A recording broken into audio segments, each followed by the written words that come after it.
Some people survive trauma. Some people survive the system. And some people survive both.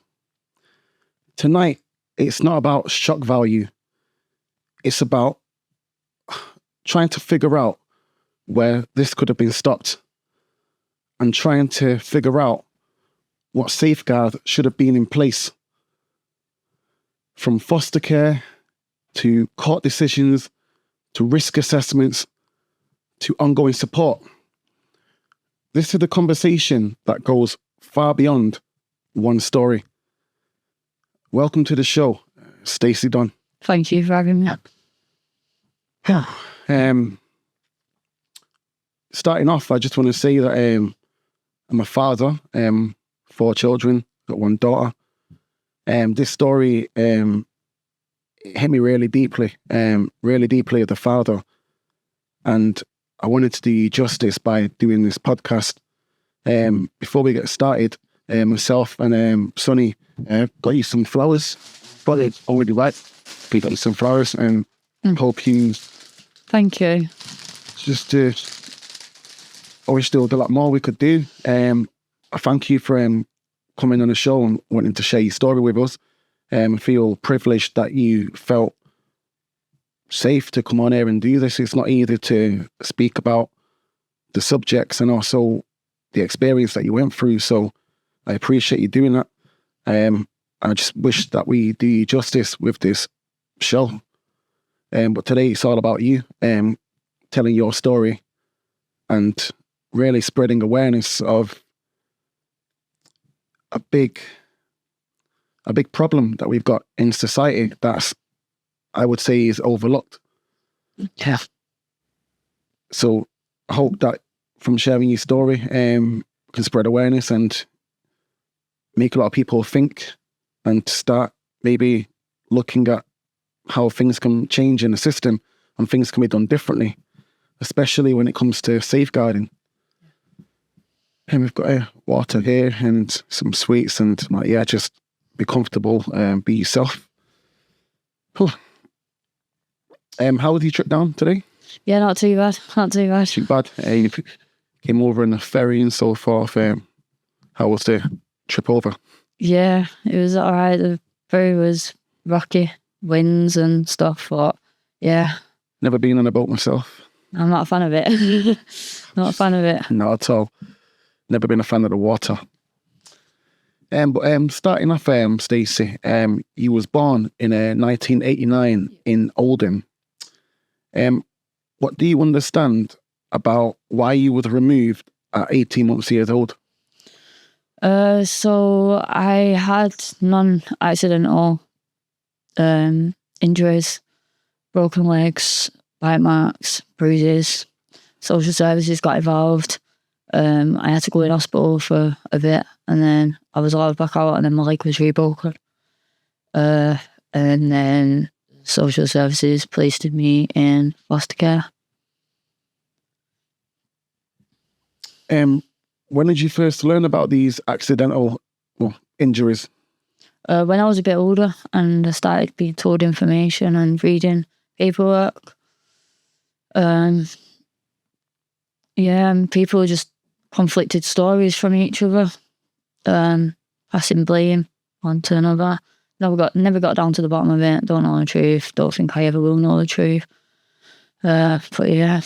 You don't know where the injuries came from? No records stating? No, just that it was non-accidental. People were arrested, and then there's no evidence that supported where they could say, right, yeah, you've done it or you've done it. Do you know, there was not enough. So that was it. What happened to the people that arrested? No charges? Nothing? Nothing.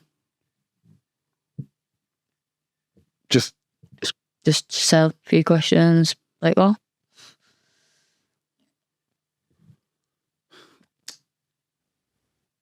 You went into foster care at age 2. Yeah. What did that home represent to you? That's my happiest time. I was dead happy with the routine. I didn't know anything else. I literally had my mum and dad, my siblings, and that's all I knew. Like, I had settled, we lived in like a cul-de-sac, I had friends, I had routine, went to school, went to church. Everything was just like structured, you know, and I thrived off it. Played football, did like all the after school clubs, like really wanted to learn, loved learning. And I was just like really content child, what I'd class as a content child. And then 7, and I was never allowed off the street. I knew I had social services involved, but I just thought it was normal, just thought they went to every child because there was nothing that stood out for me. And then one day, like, my friends were going to the park at the back of the house where I weren't really allowed to go, but 7, just went down with them. And then I felt a tap on my shoulder and I looked up. But obviously, been told about stranger danger and all that, and don't talk to strange men and stuff. I looked up and just remember this guy with spiky hair standing in front of me. I was just looking, and he's like, "Do you know who I am?" I was like, just shaking my head, like, "Don't speak," sort of thing, you know. And I was like, "I'm your dad." And I thought, nah, this man's trying to take me. Do you know what I mean? What's happened to my dad? I ran home, ran through the door crying. Saw my dad. Was like really confused. And then I was like, a man just said that he's my dad at the park. Next minute, just started locking everything up. Like locking the house up, make sure the doors were locked, sent me upstairs to my room. Like, that was it, I was grounded. And that was it? Yeah. No explanation? Nah, everything was... The atmosphere in the house has changed. I remember, like, it was just dead quiet. Like, you went in a room and no one really wanted to say anything. And then social services came out. And it was where my normal social worker had gone on maternity leave. And 2 social workers come out. And I was like... And they said, right, we need to sit down and talk to you. So I was like, I'm just going to start filling out, like, my name and my favourite colour and that, like I used to. And then it was like, right, the man in the park, the people you're living with are not your mum and dad. Your mum is, and told me my mum was, but still denied that the man in the park was my dad. But he was my dad. So they just said he's not your dad? Yeah. They denied it at first. Why? I don't know. But it was strange because after that, they then set up visiting for me to go and see my mum at weekends, like once every fortnight or something. And then I started having supervised visits with the man from the park. So obviously he was my dad. But I don't understand how that played out. Like, I can't actually remember. I mean, he's not your dad, and then out of nowhere you just got visits with this man. Yeah, they must have told me in between, but I think obviously the confusion and the mental block and everything else, I just don't know how it got from that to that. What about your foster parents? How did they feel about that? They didn't like it, but everything changed. The whole dynamic in the house changed. I actually felt like my whole life had been ripped from under me. Like, I just didn't feel like I belonged there anymore, even though I was there. I just felt like everyone had lied to me, and then they kept saying, don't go and meet the man, because he used to start standing at the top of my street and watching me and that.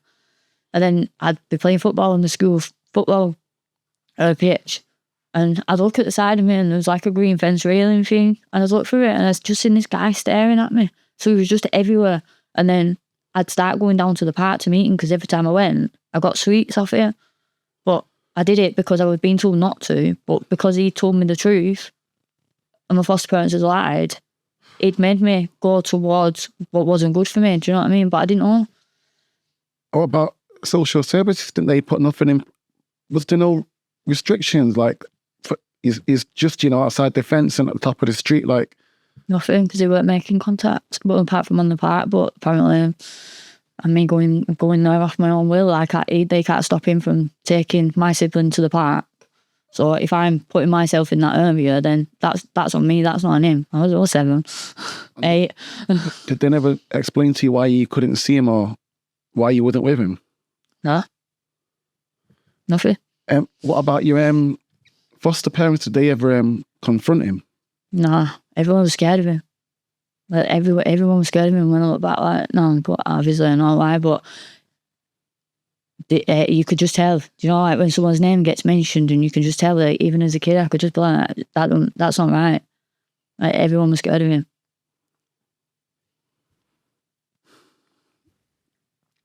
When you think of safety, whose face do you see?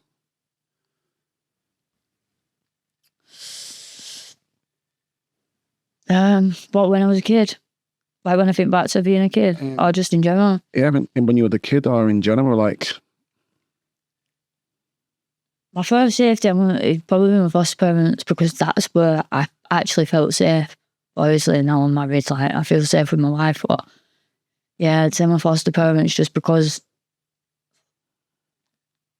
that was just, when I think back, that's where everything was just perfect in my life.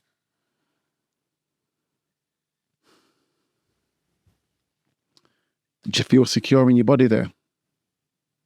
After I knew. With your foster parents? With my foster parents, yeah. Yeah. Yeah. I was really safe, really. Like, there was nothing. Were you ever prepared that staying there wasn't going to be permanent? No. Didn't it? No, so I remember there was meetings and about whether I was going to go back to live with my mum or stay with her. And the courts actually granted my foster parents a residence order, but then they overruled it and give the residence order to my mum. I don't know how that's panned out either. And when I first moved to my mum, when I first got told I was moving to my mum's, it was supposed to be temporary for 2 weeks. So I was like, 2 weeks, like, kind of me, like, said I wanted to go and live with my mum because I wanted to work my foster parents because I felt like they lied to me, you know. And I was really confused in my head. And even though, like, at this point I was like 10, I was a very, very young 10. I was wrapped up in cotton wool, I didn't bath myself, I didn't like nothing, you know, like I was proper like catered for. I was the youngest of the kids as well. So part of me was that, but I never wanted to leave her. Because even visiting mum and like, just, I didn't know her. Yeah, I was going to say, like... didn't know anything about her, didn't know anything, like she had a boyfriend, didn't know anything about boyfriend. Didn't really... Like, he used to play football with me and stuff, but then after that, like, that was it. Like, none of it, it was like they didn't want to actually get to know me for me, and I had eating disorders, like, and I had a lot going on in my head at that time because I'd just been told my family weren't my family, you know. And then, yeah, it was strange. It was a strange dynamic. Did you ever question or get told why you wasn't with your mum? Started asking questions, and that's when I was told about my broken leg, and I had bite marks and bruises. Who did disclose that to you? My mum told me. Your mum told you? Yeah, she told me. He took me out, like the man. He took me out on my birthday, and she told him not to let me walk on my leg. And he let me walk on my leg, and my leg re-broken. And when he took me to the hospital, I had bruises all over my stomach. And he tried telling the doctors they were 7 days old, but apparently they weren't 7 days old. How old are you at this age again? I was 11 at this, 12. But it was weird because he was actually friends with my mum's boyfriend, so he would just randomly come to my mum's house when I moved in with her. And he'd tell me stories where he used to punch me in my stomach when I was a baby, to the point where my whole pram was rocking back and back. Just throwing me across the room to his mate. It's like... You stepdad? No, like him. Yeah, my dad. Used to? Yeah, he used to punch me in my stomach because he wanted me to have a six-pack as a baby. And he said I was the only baby with a six-pack because he used to jab me in the stomach until my pram was swinging back.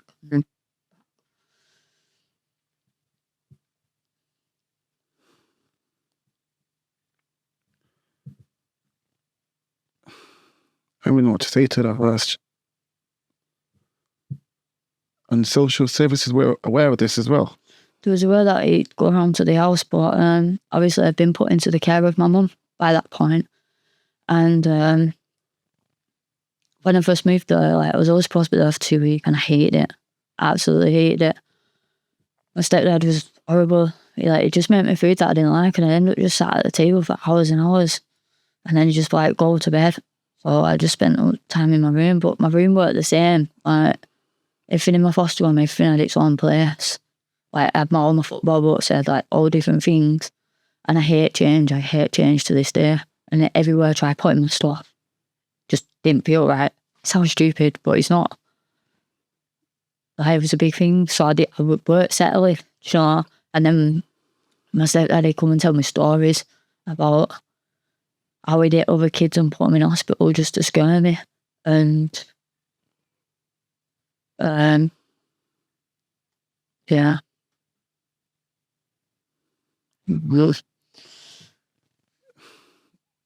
Talking about abusing other children to scare you.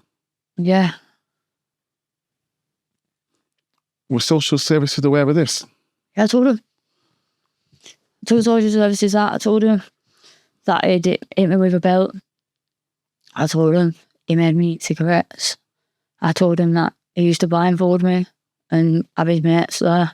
And then they'd all like push me about and trip me up, call me names. And I didn't want to be at my mum's. Nothing they can do.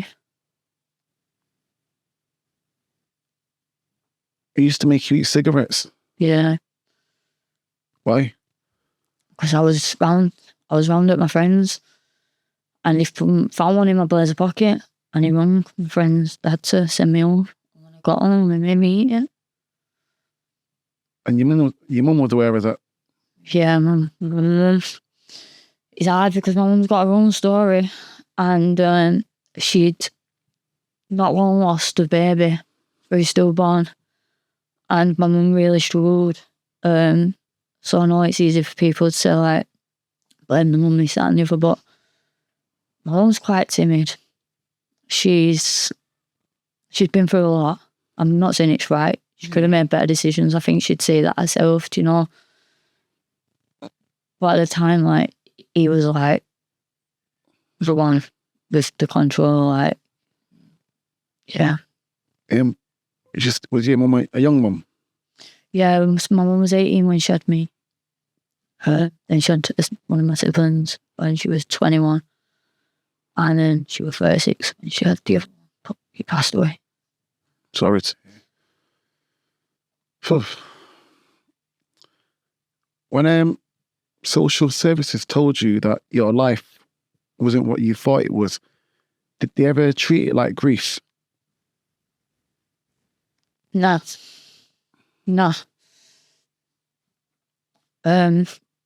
It was weird because when I moved to my mum's, I was at the end of year 6, so primary school, but my foster parents worked at my primary school, so I could see them. And then in the 6-week holidays, my mum's boyfriend turned around and said, when you finish that school, you're not going to be seeing him no more. And then I remember the last time I knew I was going to their house, and I couldn't tell him I was never going to see him again. And then, I don't know why, like, literally nothing would come out of my mouth. Like, nothing at all. And then I got back to my mum. My foster parents dropped me back off at my mum's. And I knew that was it. And I've come from having them all the time to not being able to see him. That is one of my biggest struggles to this day. You still not seeing him now?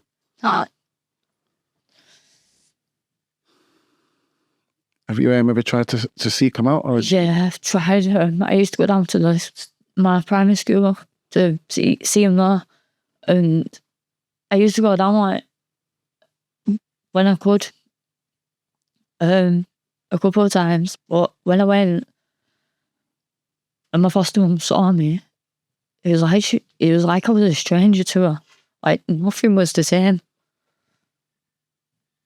Like, so it was like trying to force conversations, and I was trying to tell her everything that was going on at home, but nothing come out, so I just stand there. And then I seen him. I don't know. Seen him once about 6-7 years ago. But before that, it was about 7 years before that. That's it. Doors shut.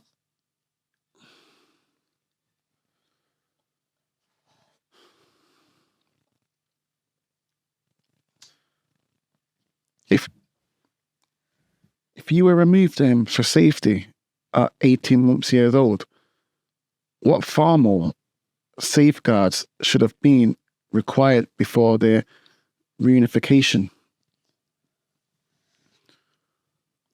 The social services, when they brought me back to my mum's, they should have not let that case close. They let it close due to non-engagement.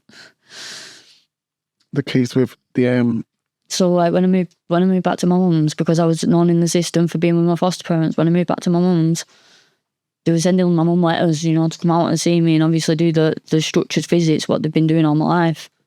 Because my mum and her boyfriend didn't engage and didn't correspond with the phone calls, the letters, they shut the case. Case closed. And every time I contacted them and they got in touch with them, because they won't liaise with her, case closed. And then you're going to get put back with them and they've disregarded the past case because it's been closed. Yeah. Even though there was, what they're saying, unaccidental injuries, which they know of. The case is closed now, so we can just brush that away and just send you back. Yeah, send me back and then they don't have to engage and then we'll just close the case again. It's just one less child to grow into in it.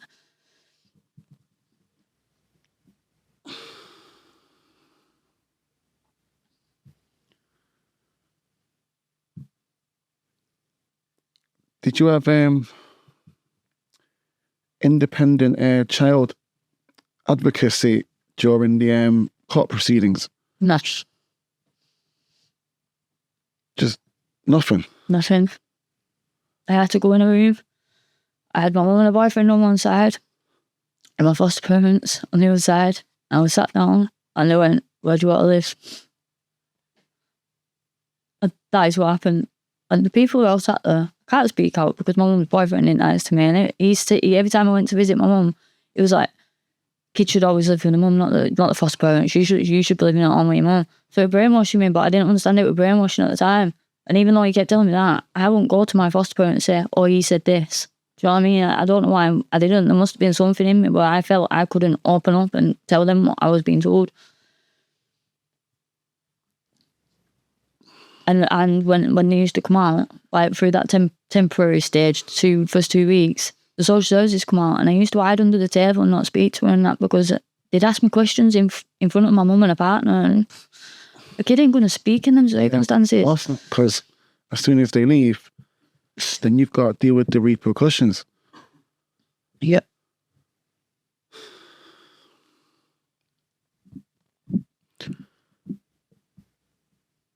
Should attachment stability weigh heavier than biological reunification?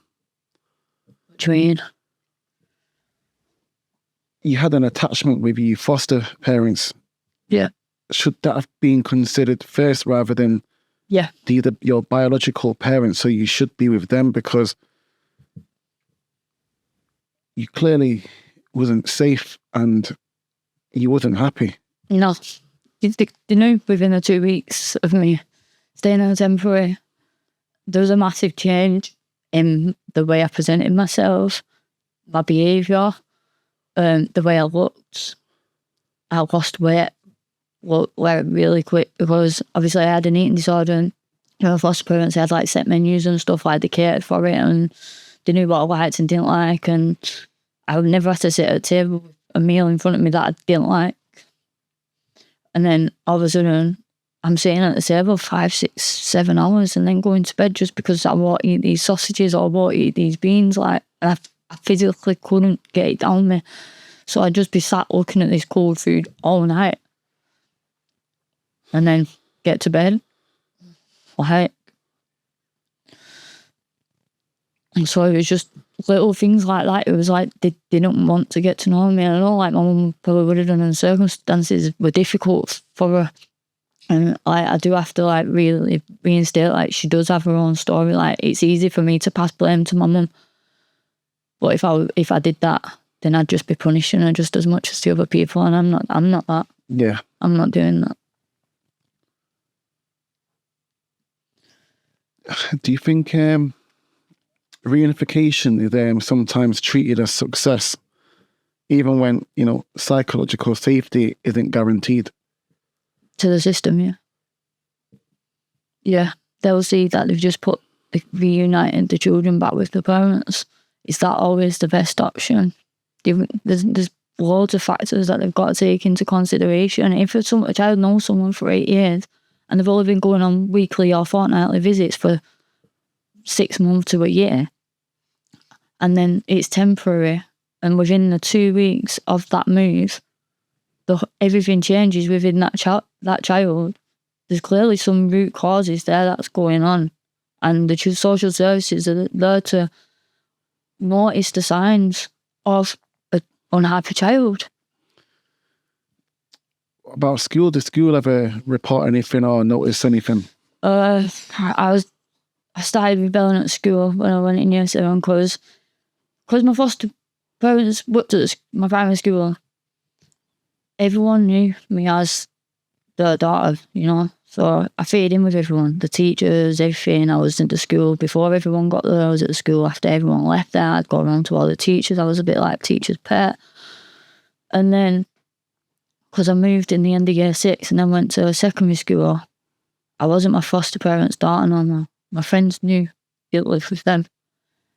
Did feel like I fitted in, felt isolated. I knew my whole life at home had changed. So in my mind, it felt like I didn't deserve these friends no more. I didn't deserve to fit in that group. So I started withdrawing myself. And then when I got hit with the belt, I went to my form tutor and I told her. And she reported it to social services. And social services didn't come out for a week, 2 weeks. So by the time they took me to the Liburd hospital for a medical, my bruises had gone. They called me a liar. How that lied.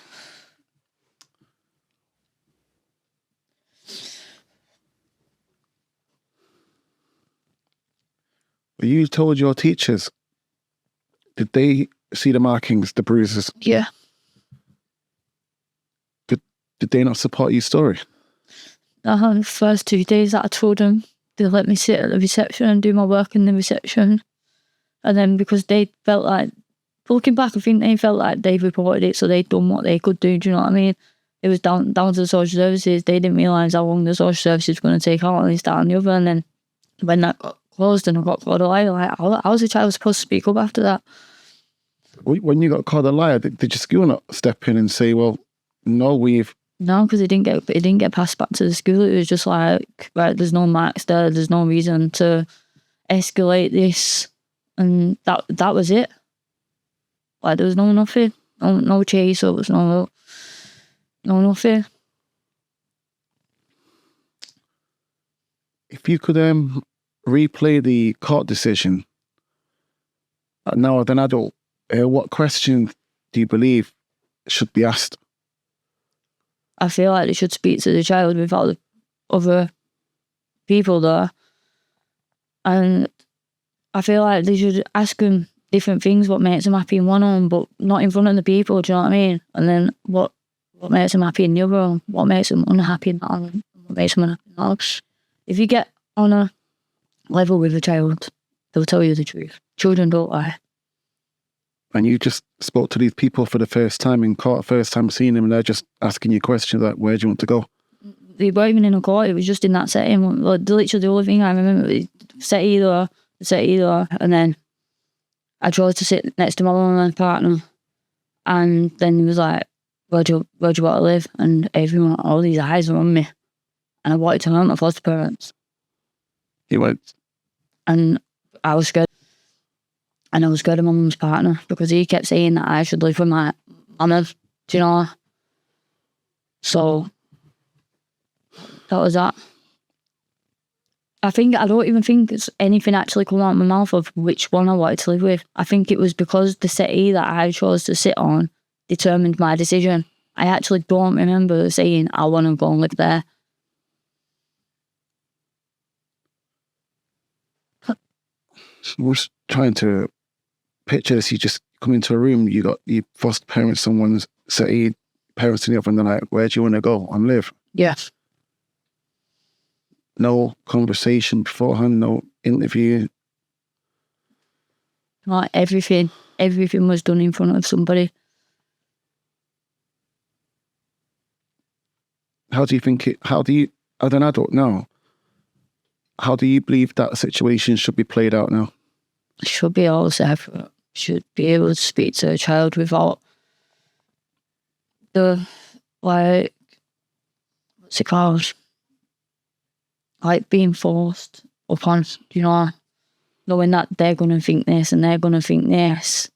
A child can't think when it knows what each side. I was literally playing 2 houses. I'd adapt in this house and then I'd adapt in that house, or being put in front of them.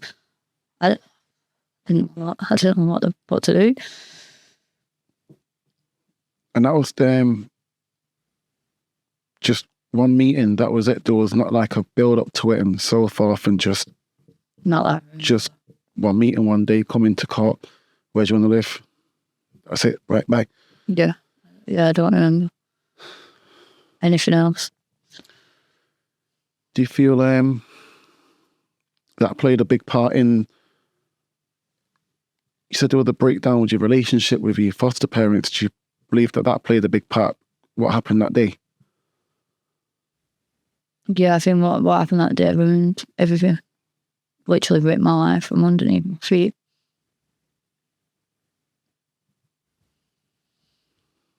Yeah, definitely.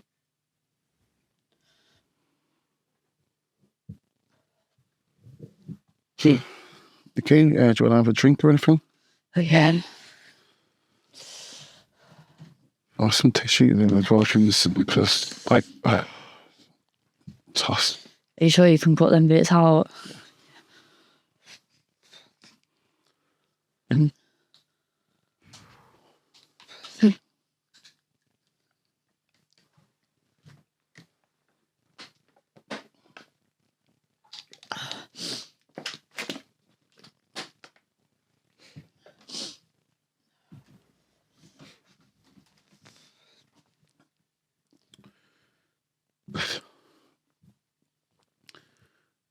How does manipulation feel to a child who just wants love?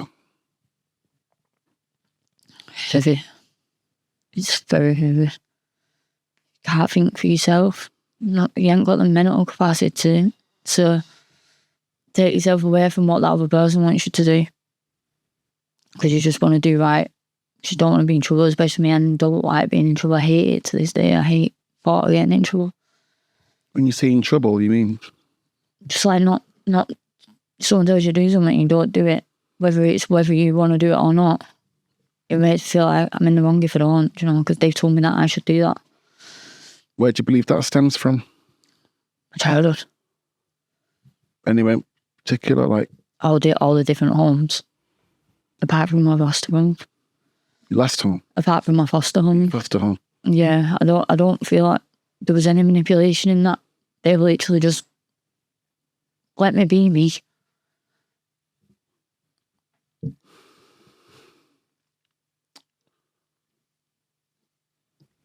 It's like you are clearly happy where you was with your foster parents, saying, I just don't understand why they took you out of that situation. I don't get it. Because after a short period of time, it was like they knew that it was the best thing for me, because I thrived as a child. I was doing so well with everything. And then all of a sudden, I was being this naughty child, craving attention, doing silly things, not going in lessons. Who deemed you a naughty child? Everyone. Everyone? Parents, school? Yeah. I was just a problem child. Did you have any support in school, mentors or anything? No. Nothing? You think? And your school were aware of the background to all this as well? I'm presuming so. To know that, I just moved back to my mum's, I think, because it would have been in my year 6 notes, I'm presuming. But yeah, just unless that information wasn't passed, which again is a failure with the system. Most definitely, because well, yeah, like they should have been aware. Of course, your primary school aware. Your foster parents used to work there and so forth. I'm just a bit baffled with everything. Like I was that confused with things.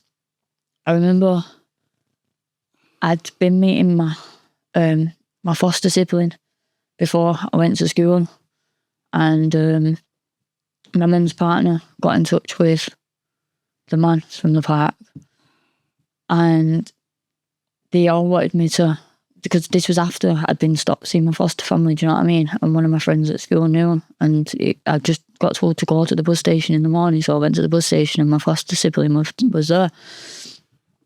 And as soon as the man from the park found out about it, I remember being sat outside reception. I was very rarely allowed in class. And I got given a note at the side of me, and I read the note. Go to the pub after the school because your dad's picking you up. Part of me thought it meant my foster dad. The next minute I'm thinking, is it my mum's partner, my dad? And then I felt deflated. I walked out of the school gates and it was the man from the park. Who left the note? The teacher brought a note to me saying that my dad was going to pick me up, but to me, I didn't know who my dad was. That's how confused I was. I didn't know who the note meant, and when I was walking over the street and I saw the man from the park, I felt deflated because I thought at first I thought my dad, because it was in my head, my foster dad, so I was like, he's picking me up from school. Like I was on a high for literally seconds, and then I thought, I've got it wrong, it's mum's partner. So I was just like, whatever. And then I walked out of the school gates and I'm crossing the road and it was the man from the park there. I was just like, right, you go in my house. And then as soon as I got in his car, he went, I'm telling you now, you're not to meet your foster, anything to do with that foster family again. And it was like threats. And I was just like, all right, nothing which I can do. But it just hurt because that's all I craved. Just wanted to go home. I'm just baffled, like the teacher that had given you a note, not even spoke to you, just gave you a note.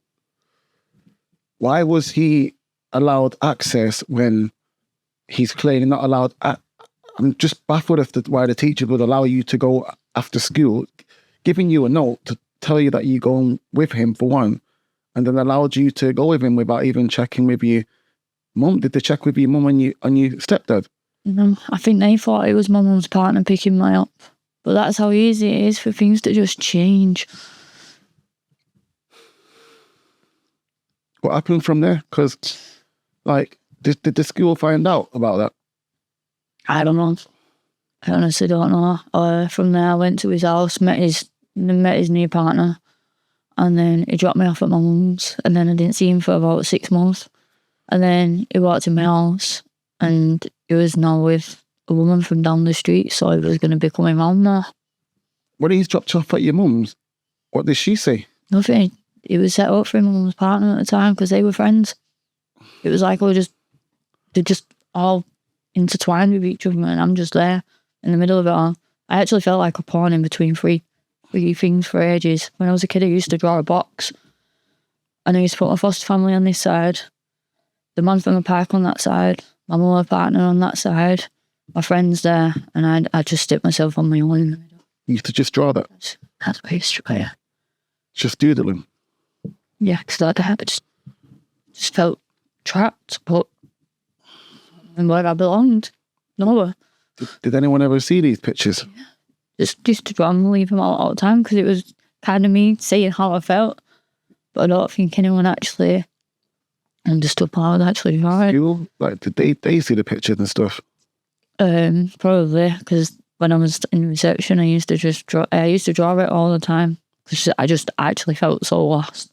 Because for me, like, there's an apparent problem for child.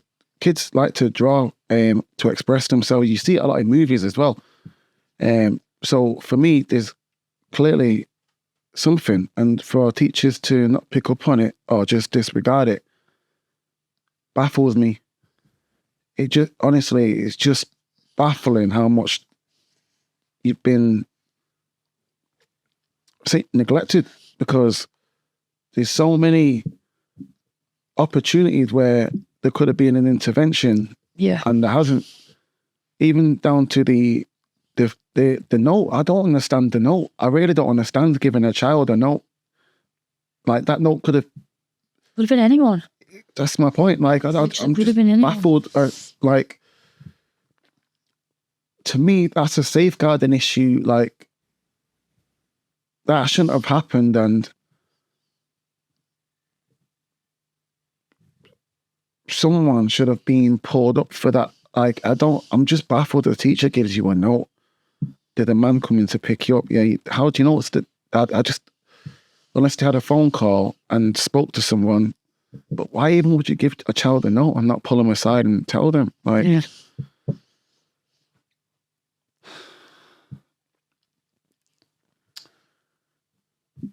Did you you spoke with your child, but did you start protecting adults rather than protecting yourself?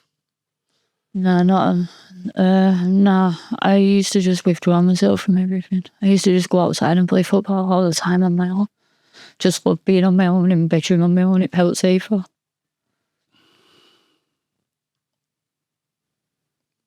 Did you ever have an adult that you felt comfortable with to speak to share any of these problems, whether that might have been a teacher or? Not all the time, no.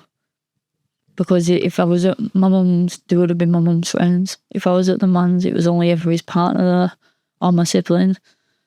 And I couldn't have contact with my foster family, and if I did see him, I just couldn't get anything out. I couldn't tell my friends because I was embarrassed of I'd gone from having everything to having nothing. And yeah.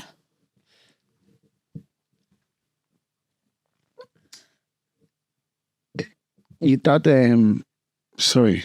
No, it's okay. Man, saying that you couldn't see your foster parents. Do you know why that was? Like, because it sounds like they wanted to work them. They wanted to work my foster parents, and they wanted. It was at 20 points going game. Literally, when I look back now, I actually feel like I was just a pawn in a game of chess. No one actually wanted me. No one actually wanted me to be happy, apart from foster parents, but they was on the weak hand. Through fear, through complex situations, through just not having any power or control to say to the courts, look, she needs to live with us, you know. All that was took away from them, so I guess they grieve for me. And I've just not been able to have that grief because I long for that place to be back home. When you used to meet up with your foster sibling, you know, how was that? You know, would you speak about? I disclosed, that was the first time I disclosed that my mum's partner had hit me, and that's when I went to the school and told the school that he hit me, because that's what I was told by my foster sibling to go and do. But obviously nothing came from it. And then I got threatened not to go and meet him again, and I was scared what would happen to them, so I didn't. And then not long after that, my mum's partner sent me to live with the man. He told me I'd get my what for if I did, which would be better, which is what I deserved. You get what, sorry? I'd get my what for. He knew he'd give me what for. He knew what he was like. He knew what kind of person he was. It was easy to let someone else hurt me than him doing it. Were you labelled difficult instead of traumatised? Yeah. I was just a problem. I was told I was a problem all the time.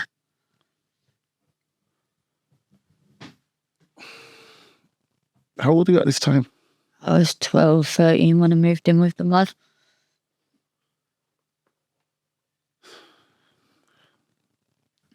It says traumatising.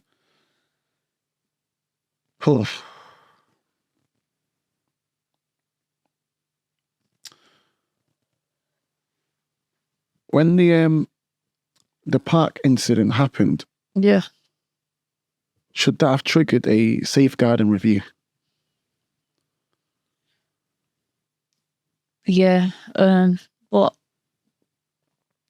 he was told to stay away from me, and he didn't. And then because he disclosed that information of who he was to me, they just said they had to act on that. And the best thing to do then was they arranged supervised visits at the start. But going from supervised visits with someone known to the system to being sent to live with them by my mum's partner, and social services didn't do one check in that house. They knew I wasn't living with my mum anymore, and they'd never come to his house. So they were never when you got sent to live with the man, were they notified of that? I'm presuming so, because I worked with him. When you were with your mum, did they check on you? I'd constantly be in the office saying that I can't go back home, and then they try contacting my mum. My mum's partner spin him a story or not answer him, and then they just kept closing the case. But all of a sudden then it would have gone quiet, wouldn't it? Because I'm not going there anymore. So they would have known something's changed. When you say you're in the office, you're in school? No, I went to social services. You went to social services? Right, in social services office, yeah. It used to be 10 minutes from my school. So I used to walk down. Want to go home? Yeah. I begged them. They threw me out once. Told me that they were going to get security to get me to leave if I didn't leave the premises, because there was nothing they can do.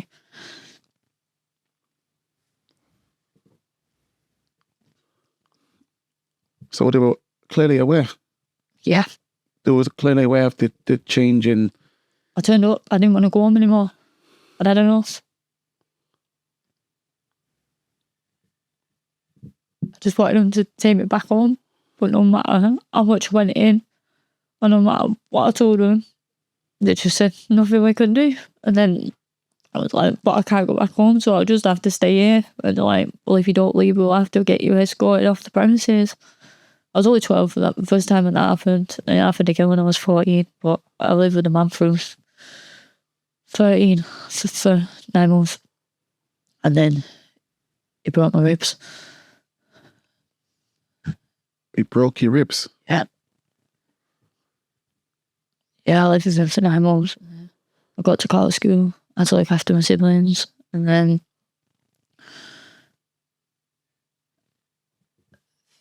I knew what his temper was like. And his partner had to go to the hospital that day, and I'd forget it. And it just been my sibling's birthday, so there was toys all over the front room. But obviously I was in school, I was the cleaner. I had to look after my siblings. I was made to go to Army Cadets, dead regimented. And I remember going in, and yeah, it snapped, come in the kitchen, went, why shouldn't you get a slap? And I went, didn't get to, I don't know, because on the no, slapped me on my face. And then I went, and then I thought, that's it. So I washed up, went and sat in the front room on the sofa, and there was like a settee here, like one chair here, and then a settee there, and I sat on the chair. Next minute, I remember the old green ashtrays, the glass ashtrays, right off my kneecap. And then he went, you've got washing upstairs. Gone upstairs, holding my like, I couldn't see any washing. So I went upstairs and can't see any. So I went upstairs. I had my pyjamas folded under my pillow. I'd only worn them one night. I got told I was allowed to wear them 2-3 nights. He picked them out and threw them at me. So I carried them downstairs, thinking in my head, like, these aren't dirty. I don't understand why I'm getting in trouble, because they're not dirty. I only wore them one night. And then I got to the kitchen door bit, and he just pinned me up against the wall and just kept smacking me.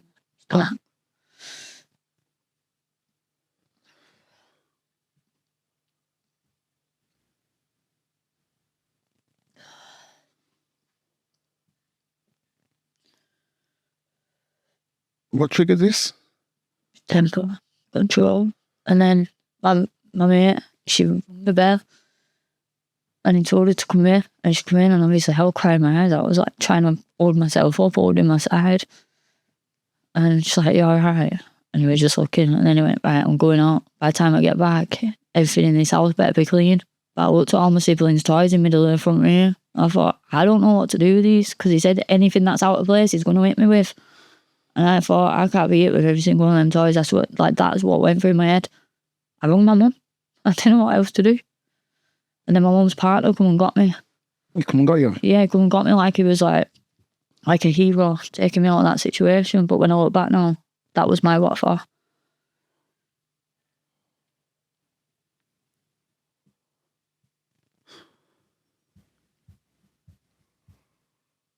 So he comes home, abuses you, and then says, "Right, clean up now. I'll be back after."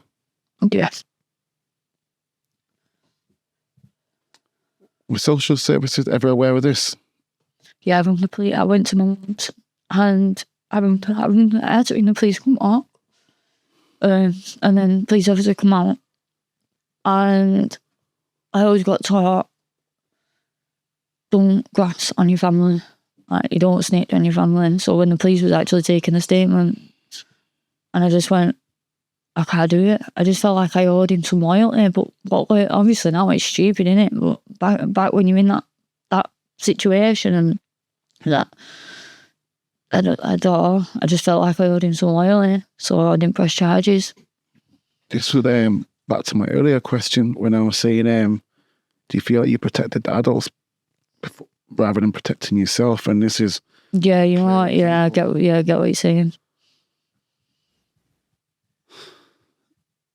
So nothing came of that? Nothing, because I didn't press charges.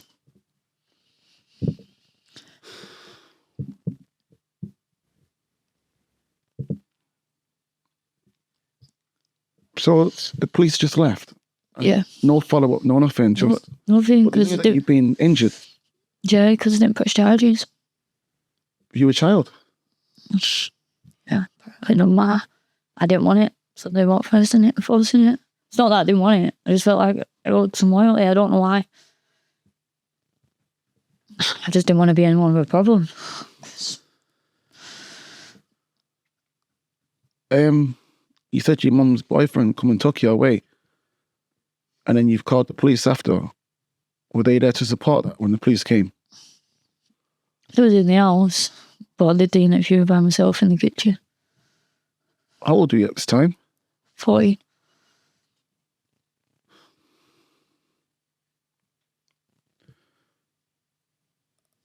How are you even allowed to be interviewed on your own at 14? I'm just so baffled with everything. My partner was in the front room and was asking questions in the kitchen, and I was telling him everything that had happened. Like, I told him the whole truth.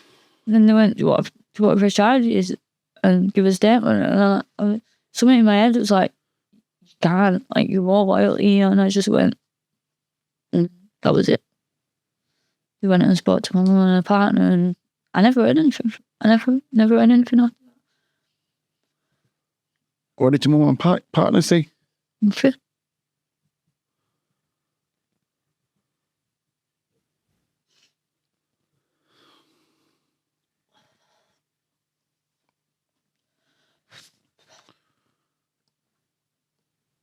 Who was responsible for monitoring who had access to you? What do you mean? Like, who was responsible? The social services, were they not responsible for monitoring who had access to? They'd not been in touch, in like 2 years before that. They'd not been in touch because they didn't come out to my mum's, and then they never made one visit to his house. And then when I moved back to my mum's, I was out. I weren't in the environment that I got hit then. Even though obviously I'd told him about my mum's boyfriend, I weren't in the environment with the man. So it was deemed that I was out of that situation. There was no escalation needed. Your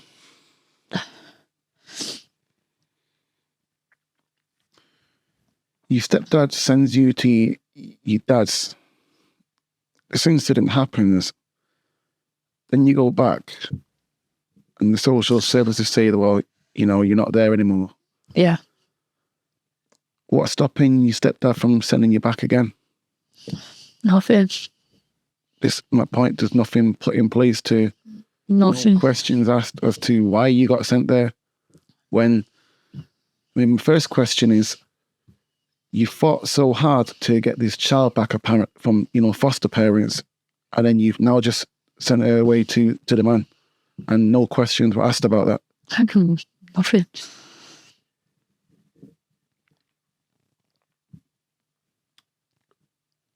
Should background checks be mandatory before unsupervised contact happens again with anybody? 100%. But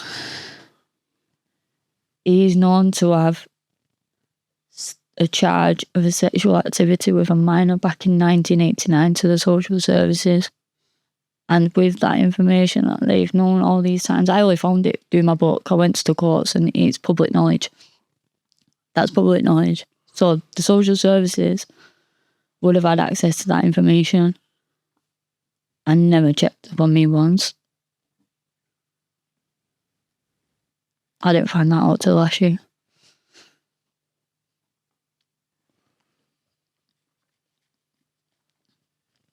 You was born in 1989. Yeah.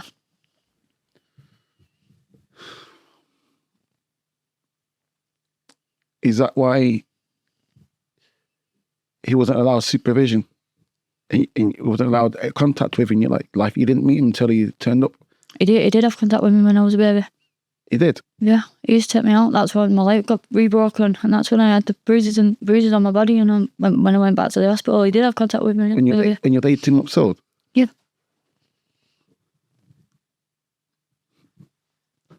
That's when he used to be able to punch me in my pram. That's why he used to take me out. And yeah.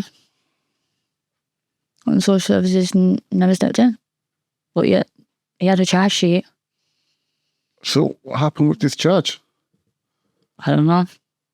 It's there though. It's on public knowledge. It's on the database. It's accessible for the public. So if I can access it, systems can definitely access it.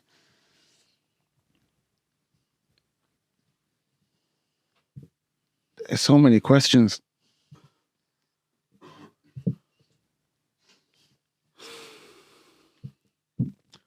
Sorry, this is it's just a lot. I mean, it's just mind-blowing.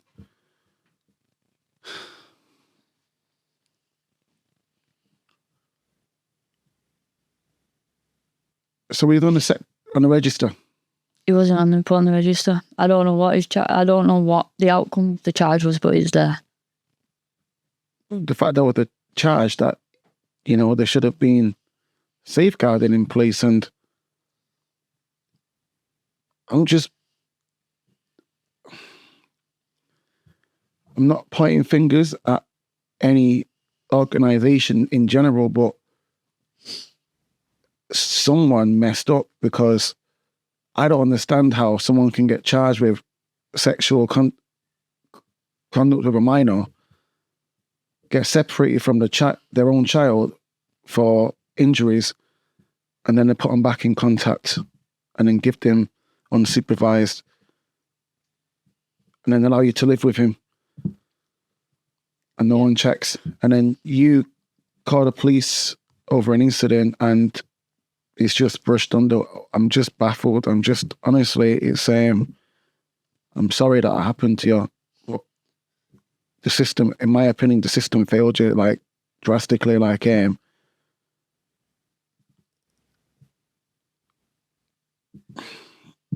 System failed you. That's still all I can say. That shouldn't have happened. Honestly,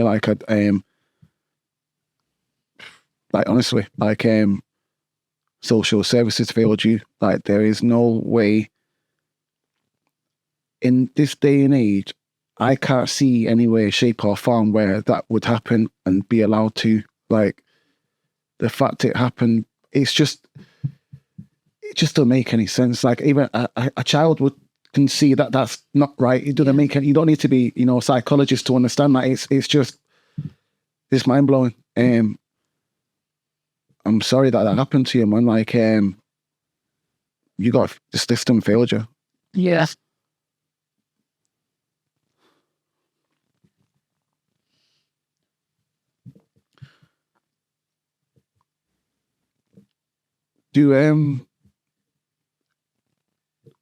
Where do communication gaps happen between agencies, or because there's clearly a communication gap here.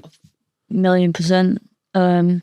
Lack of paperwork, lack of adequate notes, and just within services. Because if the school and the social services, in my case, when I reported my mum's partner, liaised with each other, they would have known that it would common knowledge that this weren't just a one-time thing. Like, my behaviour just hasn't just arose out of nowhere, do you know?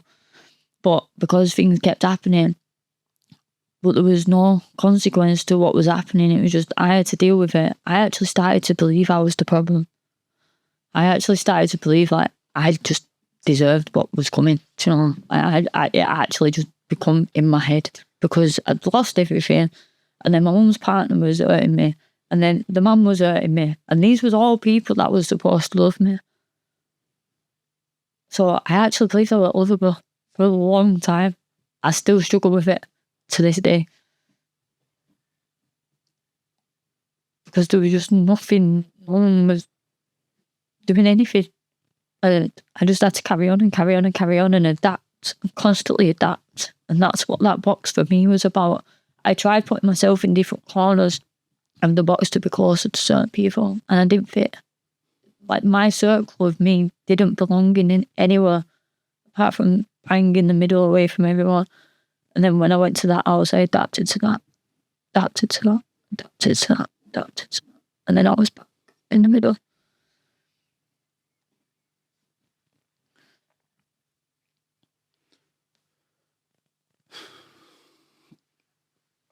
Yeah.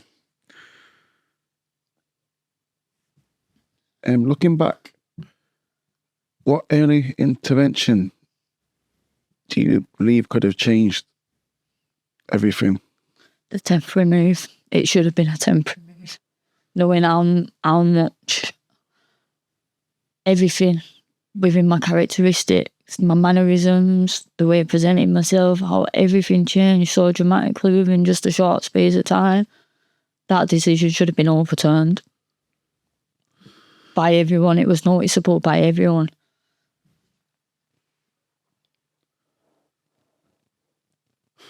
But it was never a temporary visit. It was just, I don't know, a lie. There was no temporariness about it, but that should have been a temporary, and that decision should, if they actually did that temporary and then took every factor as an aspect and overturned that decision, none of this would have continued. And just another question, your mum's partner, your stepdad, did he have any history? Any reported history? Nah, just hearsay on things, but no like convictions or no like definitive proof of that he's actually done things to other people, no.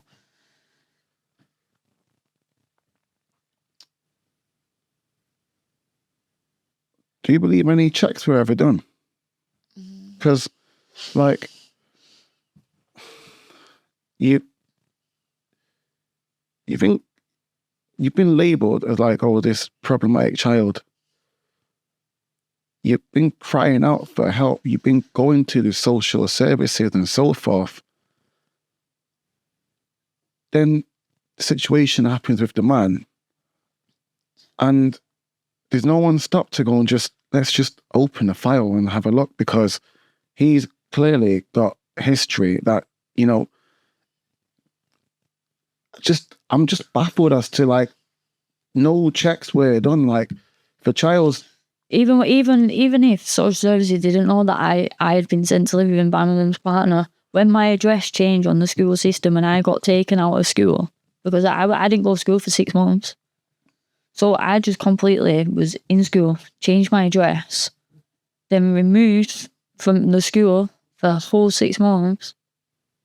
And no one even come on and asked why I worked in school. What time? Nothing.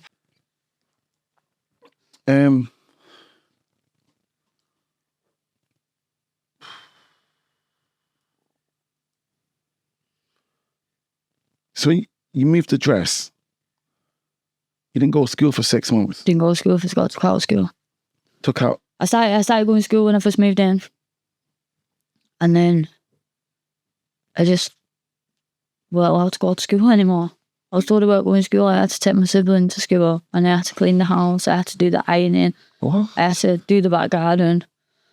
And I had to attend cadet, so put my school uniform in my wardrobe and get my cadet uniform out. My cadet uniform stayed in, like, the front of the wardrobe, like the wardrobe doors. My cadet uniform stayed hung over the front of that, and my school uniform just went in the back of the wardrobe. Who put you into the cadets? Him. Why? Because he's a fantasist, and he believed he was in the army, but he wasn't. He parades around that he was in the army. He buys medals. He wears the army uniform. He attends Poppy Days, the marches in Manchester, the marches back in Oldham back then. And he tells everyone he was part of the military, and he did go to the army training back in 1989, and he was discharged on medical grounds because he actually supposed to have was born with a hole in his heart, so on medical grounds he was discharged, so he didn't complete his actual training. But he was the news story, he's been in this war, he's done this, he's done that, and he's very regimented. Think he had a personality disorder? Yeah, something. Because something. You're saying he's dressed up and he'd be dead strict about it. The way when I had to polish my cadet boots, if they didn't shine a certain way and I didn't do the circles on the front of the cadet boots a certain way, so they shine a certain way, he'd just clonk you around the head with them.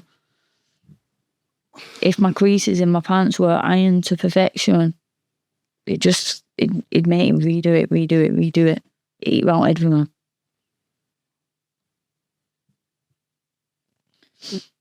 And all this time you're not in school? All this time I went to school, no. No teachers came out, no phone calls, no truant officer? Nothing. No one came looking for me, no one went to my mum's for me, no one was sent to his for me. And social services? Nope. Literally no one come for me, no one. So,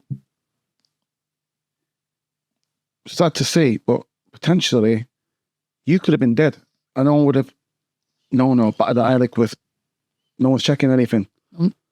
Literally no one came out.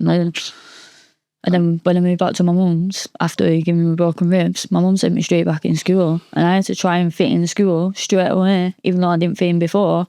And everyone was like, "Oh, where have you been for 6 months? Where have you been for 6 months?" And I just, the school didn't even question it. But all that time I'd been missing out of school, and I knew what had gone on and all these things that had been going on, which just isolated me more from people. I didn't want to be around people. I hate it. And the school didn't question it? Nothing. It baffles me that you're still in the school system. Yeah.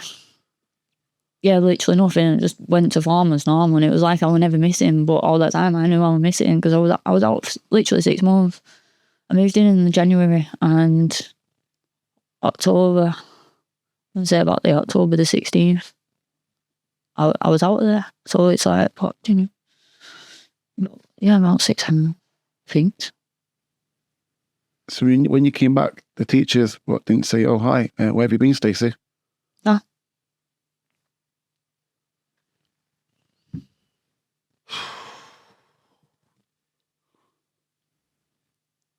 This is sad, man, because it's like it's just been forgotten. Stacey's back. Oh, yeah. Sit down.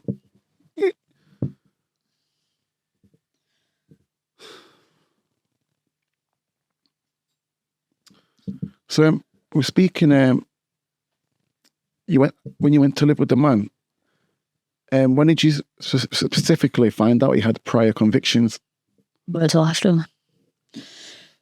So when he brought my ribs, I went back to my mum's. The partner that he was living with at the time, I found out like about a year later that they'd split up. And they'd split up because he'd been sleeping with a 14-year-old girl. However, he didn't get convicted for it, even though that went through the school systems and the email was found on the school systems to this girl that social services ended up involved. And he didn't get convicted of it. Right. Sorry. Right. So, in 1989, Yeah. he had a charge for sleeping with a minor. Yeah. Then a year after you gone to live with him, you're age 14 now. Yeah. He's had a conviction, you said? He didn't get convicted for that, but the school contacted the police because the emails that had been sending to this 14-year-old girl was on the school computer system. So they contacted the police. The police went out to the person's home. Their children was removed. And then he didn't get convicted. The child that was the victim got removed from their home. Yeah, and yeah. And he didn't get convicted. Nah. At your school? No, she went to a different school. But I think because she said that she consented to it, even though she was still only 14, he didn't get convicted. Right, so it's not an accusation then, it's that it did happen and the courts know that it happened and he wasn't convicted because they're saying that the child consented to it, even though the child was underage. As far as I'm aware, yeah.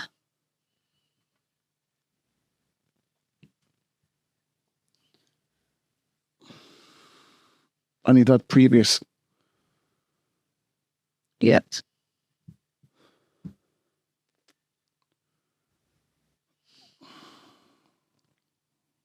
He literally, he manipulates the system. I always said he's very clever, but in the wrong ways. I don't know how he does it.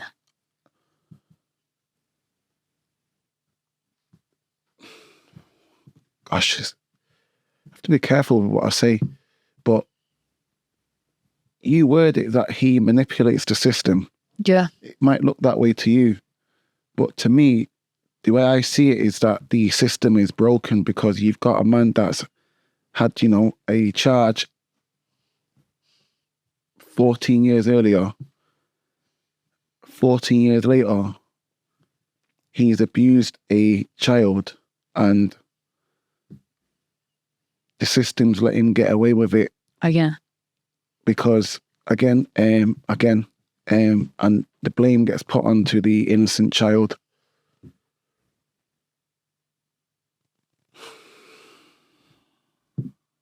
I don't even know what to say to that. It's the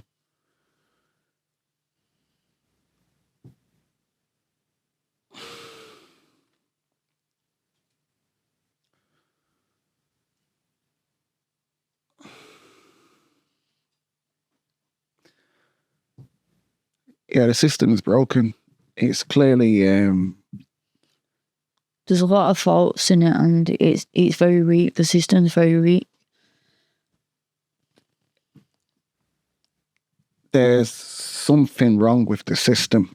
That's what I'm going to say. There's something wrong because I can't see in any scenario where it plays out in his favor. I just can't. It's just baffled. The system failed you, and they also failed that young girl as well, because there's another child now that's got to live with that it's your fault because you consented to it. And with that again, you were saying before, he manipulates the system. At the same time, he's manipulated the child, and it's a child. It's a child. It's a child. It's the key word. It's a child. 14, nobody knows what they're doing. Yeah, there might be, sexually promiscuous, but curious. Sorry, not promiscuous, curious, but they're a child. Yeah. And that, you see, the system's broken. It really is broken, and it let you down. And from what I'm seeing now, what I'm gathering from here, the system let down a lot of young girls, because, as I said at the start, this is the conversation that goes beyond just one story. Yeah. And it's to let a lot of young girls down. And I hope that this highlights the awareness the system has let a lot of people down. And I'm sure there will be a lot of other people that have experienced this and probably not spoken up about it,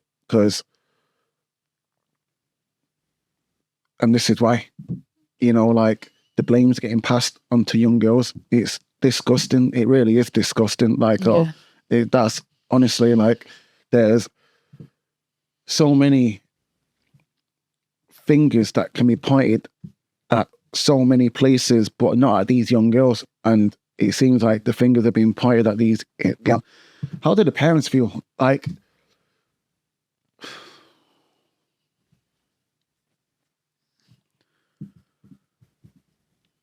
how do they feel knowing that these agencies had this history about him? And just knowing that they had this history about him, because I don't think anybody needs to be rocket science to say, like, the problem is historical. So confusing how the system don't want to take accountability that where there has been failures and clear failures, so that they can change that. Do you know what I mean? Because until you recognise there's a problem, you can't have the ability to change. So if the system just wants to keep pushing it off and keeps blaming me or other young girls, then there's never going to be change, because that's just going to be a constant cycle, and it has become a constant cycle.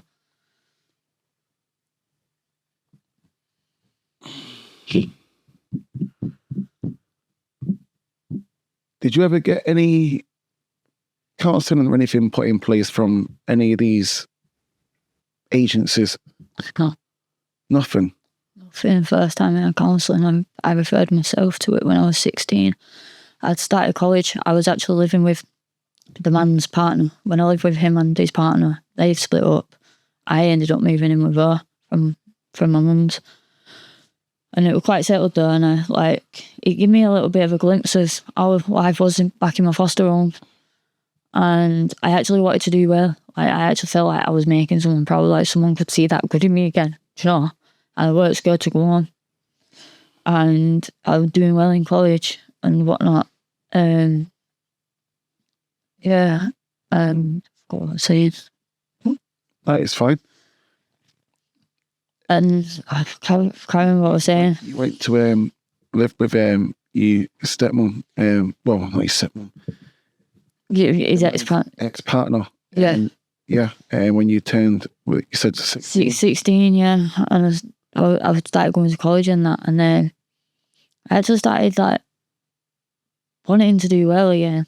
I could see like some sort of worth. It was nothing like what I used to be. Like the kid that I was completely gone. But I always craved to be that me again. And then I ended up having to leave then. And why? She fell pregnant and there was no room for me no more.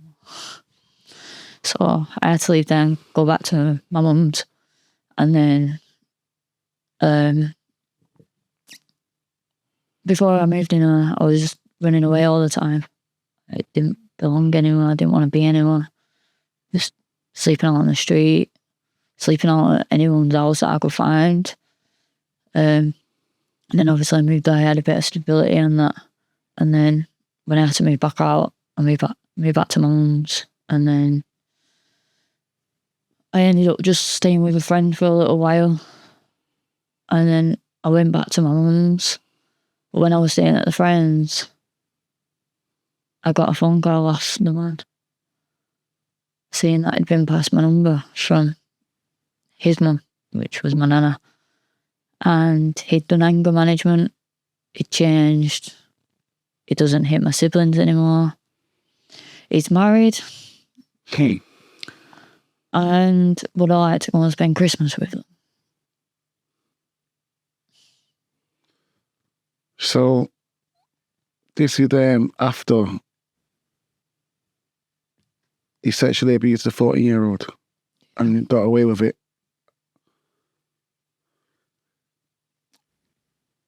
Did he ever speak to you about that?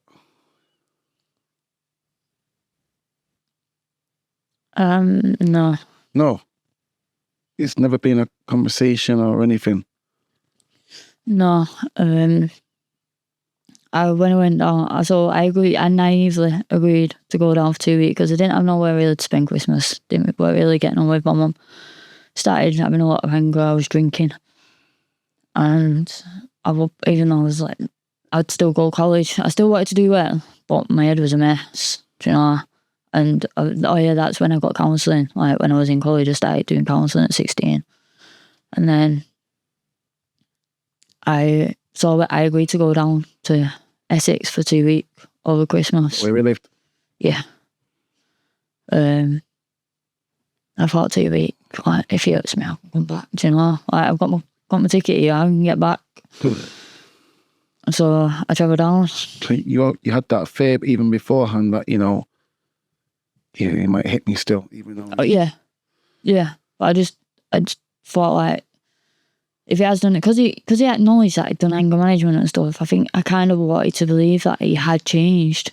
Did he do anger management, or did he just say that? Just said it. Yeah, just said it. Because I went down there, and I worked just down there for 2 weeks. I couldn't get home. He took my coach ticket off me. He took my phone off me. Took my bank card off me. He took over access to my social media, which back then it was like just MSN and Hotmail and my college emails. And I didn't get out for 6 months.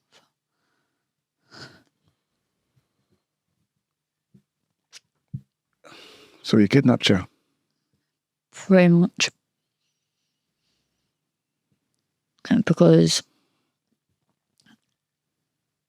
the doors were locked. I weren't prisoned. Like, I was prisoned, but I could walk out of that door. I don't know where I'm going. So did he isolate you emotionally before physically? Yeah. Did you have any friends in Essex or? Oh, I've never been out of Oldham. Didn't even have friends in Oldham really at that point, because I'd just completely withdrawn myself. I had a couple of friends in college, on my college course, but as soon as I stepped away from that course and I went home, I was just in the middle of that box again. It was just me.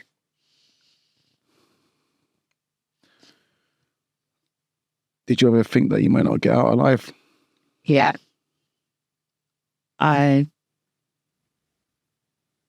didn't believe I'd get out. He told me he could kill me and tell everyone that I'd gone back to Oldham and I'd just not turned up. And in my head, I actually believed he could. He told you that he would kill you and tell everyone that you travelled back to Oldham. And I'd just not made it. Yeah. He'd throw boxes of tablets at me. Boxes of tablets? Yeah, tell me to take on. Do myself a favour. He I went back to being the cleaner, looking after my siblings when I was there. And if I put the wrong colour t-shirt in the wash, there was like a breakfast bar and the washer was behind him and the kitchen door was there. Come in, so I'd stand there and it's like, what wash have you put on? So I said Axe or wax. he'd have a t-shirt, like a white t-shirt, but I want this washing. It's like, I'll put that in next. Come round the breakfast table, just beat me to the floor. Right, thanks. And then if you're like, do you want to get up? So I'd be like, yeah. If you're like, come on then. So you're like climbing up. I'd only let you get so far. Down, but constantly until you're literally begging him. And he wanted you to beg him. And you'd have to keep begging him. And the more you begged him, the more further up he got you. But he still keep. I started here around the breakfast bar and I ended up over in the dining table. That was just overwashing. Couldn't wash my hair when I wanted. Scared to have a bath. So he'd just come in the bathroom. I'm having a bath. I didn't want to wash my hair. And he was like, your hair's greasy. I'll wash it for you. Put me over the sink. Boiled the kettle. Bam. Kettle water straight over my head. And then I'd be screaming. I was screaming out in my head. He'd be like, right, wait. Because he always called me Lulu and I hate that. Lulu, because my name was Stace Louise, but I changed my middle name because I just can't associate myself with that because he called me Lulu. Like, that was his nickname for me. And he'd be like, just wait, Lulu. Like, I'll get the cold water now. Boil the kettle again. Hold it over my head again and then went, oh, sorry, like, I thought I mixed it with cold. Like, no, he didn't mix it with cold. I'm literally screaming there with cold in my head.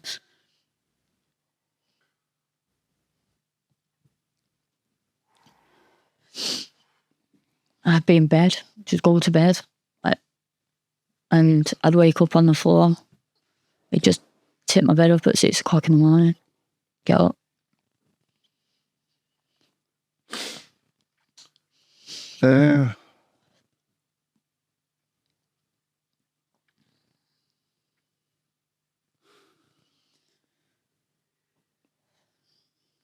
It was hard. It was constant. It was constant. And he'd just watch films and then he'd like stick a bank card in my mouth and tell me he's going to give me a Chelsea grin. It would fly chairs out across the thing and make you do sit up, like lean your head right back off the chair, just have your legs across the chairs and do sit ups. Every time you didn't do a sit up, stomach. And then he started sexually abusing me. So yeah, he started sexually abusing me. It just drive to like designated like park, you know, like when you've got the parks, you've got like the car parks, and it's just like fields or like the rocky, sandy bits like for the car park. You just go and park there, like, and like no one would be about because everyone would be at school. Like my sibling would be at school in the daytime. Yeah, and he'd just drive me there in daytime. Before I went pick my sibling up from school, but there was proper like secluded, closed off areas. It was like he knew him. It was weird. It was always somewhere. And he just started touching me. I'd be like, get off. Like, I was never that kid. I was never like sexual, like never like that. And it said to me like, you want me to be nice to you, don't you?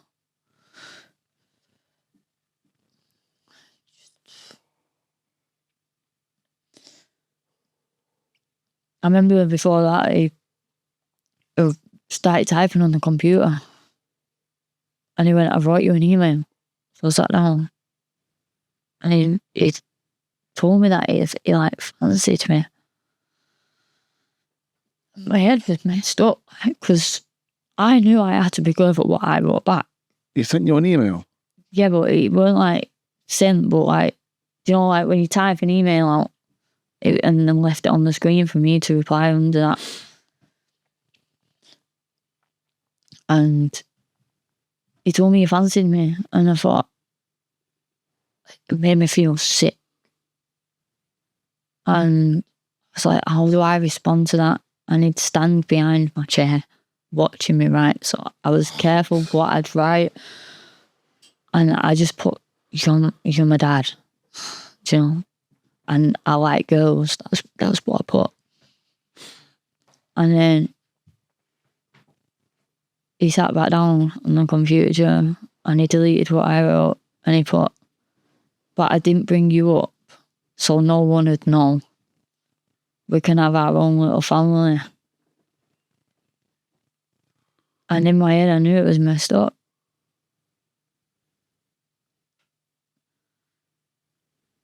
And that was the start of it. He'd got rid of his wife. I found out his wife was only 2 years older than me when I moved down there. Yeah, she was over 2 years older than me, and I had to call her mum. And you were 16 at the time? 16. I had to call her mum. I was calling literally someone 2 years older than my mum. Because that's what my siblings called her, and I had to obey the rules of the household.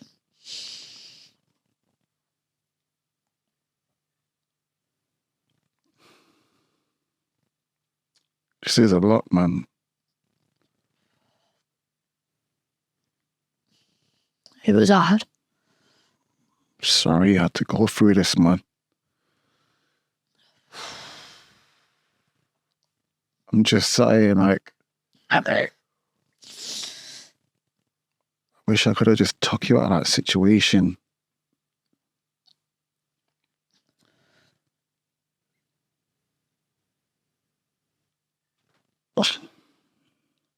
Can't even say what I'd like to say, but I removed you from that situation, and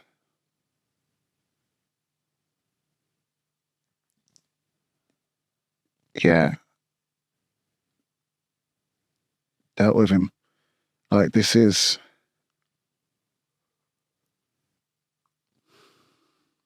it's a nightmare. It's the other way to describe it. It's a nightmare. I'm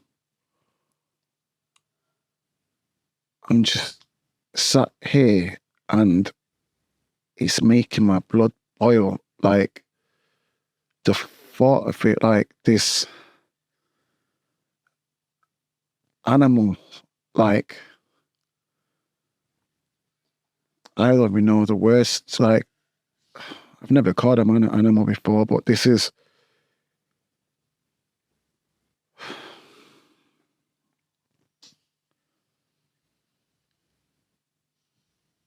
honestly, like, I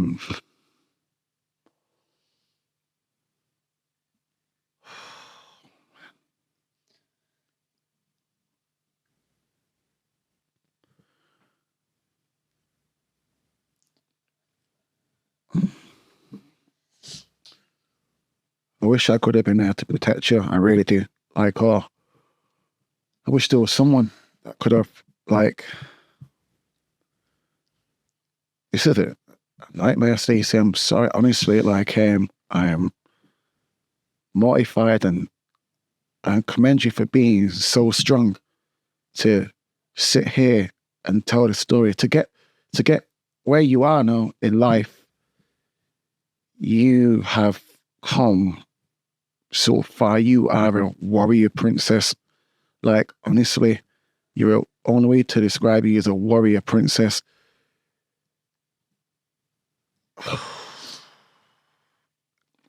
You're strong, and I know you've got a lot more to tell me, and you're a warrior. Honestly, to get this far in life, you're a warrior. To be able to sit here and talk to us right now, you are a warrior. And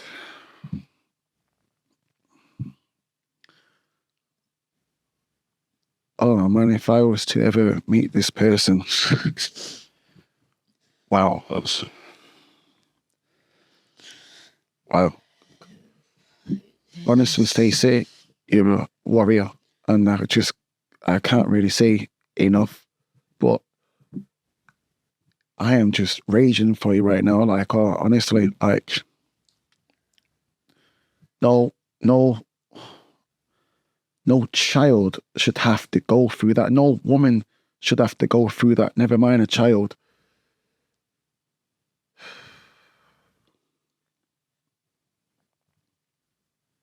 But you're a warrior, and the system failed you again. like, oh, this shouldn't have happened on so many levels, and none of it is your fault. None of it. Like, oh, none of it is your fault. It's his fault. And again, I am blaming the system and these agencies. There were a lot of agencies that didn't do their job. And that is me just being factual, because this should never have happened. And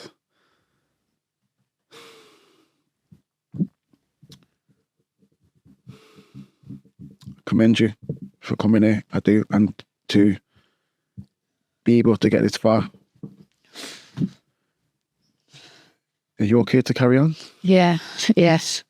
It was just hard, because I actually can put myself back in that house and mentally in my head, even now. It's that here.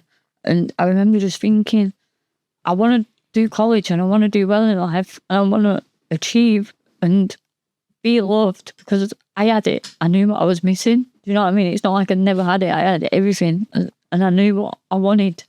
Do you know? So I always strive to try and push towards getting what I had again. Do you know? And another part of me was just like, I am the problem child, because even though I do struggle with it to this day, but even though people tell me that I'm not, in my head I think, how can so many people just hurt one person and it not be that one person's fault? Do you know what I mean? So that in part of my head, it clarifies that maybe that was just my fate, you know, maybe that was meant to. And then other points I was thinking, like, how can I just know so many hurtful people and have them around me? And the abuse just got worse. And the days just got harder and longer. And then my 18th birthday, the day before my 18th birthday, was the first time he raped me. And my sibling was upstairs, and I remember in the morning I had to just go and sit downstairs with him and just normalise the situation to present my sibling. And I completely lost myself from that day. Like, I just couldn't understand anything. And then I started getting poorly. And I went to he went out and I went to the doctors. I told him I was going connections because I wanted to find some work or do something, because I weren't doing college anymore. And I went to the doctors, and the doctors are asking me all these things like, can you be pregnant? I was like, no, I've never been identical. I was like, it didn't actually dawn on me what had happened. And I was like, no, I ain't even got a boyfriend. Like, I don't do that. And they're like, right, we'll give you a pregnancy test. Can you just do it? And I was like, no, I'm not. Like, it's not that. And I got really defensive, but I genuinely believed that it wasn't that at the same time, because I couldn't process that I could possibly be. Because when you think of that, you think people together, like, it's, they're happy and like they're trying for a baby, you know, and all that. So that's what I was thinking of. And then on the way home, I actually went in connections and I'm reading how to do it. And I did it, and told me I was pregnant, and I walked out. I walked down the street, I'm like, happy. And it wasn't until I got near the house, something just clicked. Something just clicked in me. And I went in, and he grabbed me around my throat and slammed me against the door. And I don't know how I got it out, but I was like, I'm pregnant. And he just dropped me and booted me with pains. Oh,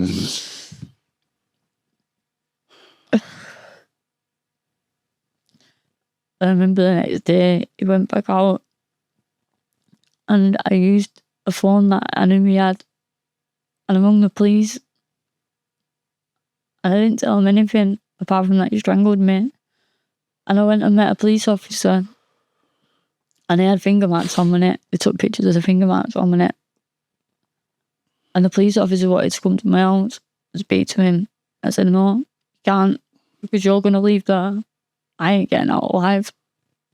Because of all the times where I've been told that, and I'd opened my mouth and nothing had been done, and I'd been left in that environment. If that happened then, that would have been it for me. Like, I wouldn't. I just said, please ring my mum. Just please ring my mum. Anyway, the police did contact my mum. And after that, he convinced me that my baby would be disabled. He tried telling me that I was having a termination, but I don't even know where I got my fight from, because I was scared of him. But I was like, you got rid of me. I'm not doing that. And I just felt like this protection, I don't know. And I just fought it. And then it was kind of like I ended up in a game. And he told me he'll let me go back to London to have the baby, because there was a thing of DNA, like DNA had to be taken from the baby when they were born. But I weren't to let anyone do that. And he'll let me go back to London, but when the baby's born, I have to go back and live with him. And I had to promise him I would, just to get out of there. And that's how I got out. I was 12 week pregnant when I got out.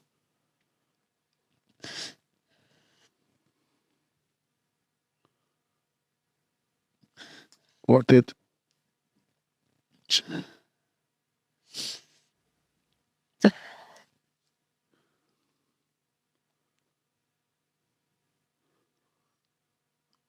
What did freedom feel like getting out? On the way to the coach, I felt all that morning, all of like the day before and stuff, I felt like anything I do wrong, he's just going to take his chance of getting away out, from me. So I have to do everything right. And I was just trying to stay out of his way and just keep my head down. And then we were going to the coach station. And in my head I thought, I'm out. And I got in the coach. And I got away. And I'd say, for a short time in my head, I felt free. And even though I was going back to my mum's, I still didn't know where I belonged. I had somewhere to go, but didn't have no belonging in my mind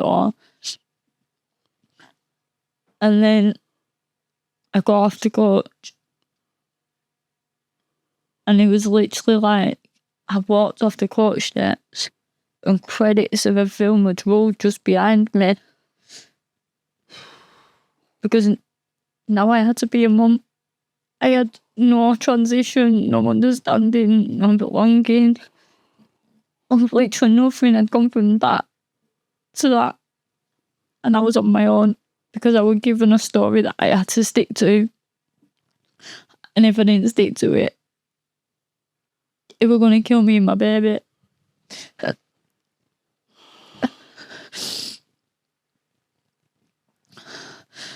So I had to stick to this story that he's given me. So I went through the pregnancy believing my baby was disabled, not being able to talk about it or why I thought that. Everyone thought I was mad. Everyone was like, who's the dad? Who's the dad? I just feel like it's not from me. With all this in my head, I'm in a bath 3-4 times a day because I felt dirty. Just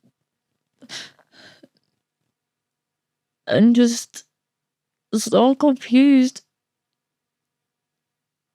How was I going to be a mum when I've lost my family at such a young age and I've had nothing in between?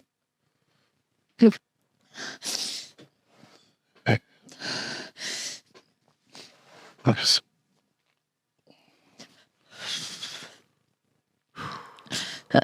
And every day I was just living a lie, hiding in my bedroom. Scared that the next person's going to ask who the dad is.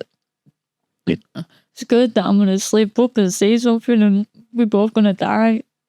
Scared that something's going to be wrong with her when she was born.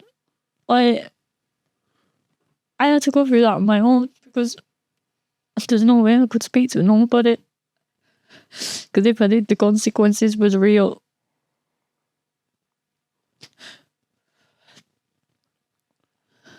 And I did that for 3 years. For 3 years? 3 years. I kept silent for 3 years.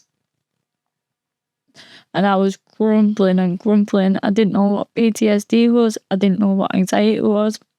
I didn't know about your brain processing and how trauma affects the brain and the different things to trigger in different ways. Like, I didn't know anything what was going on with my body and my head and my mind. And I had to try and be a mum amongst all of it.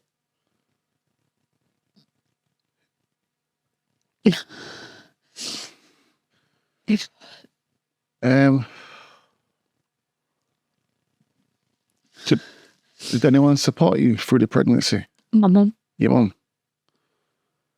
Yeah. But she wasn't aware of? Didn't know anything.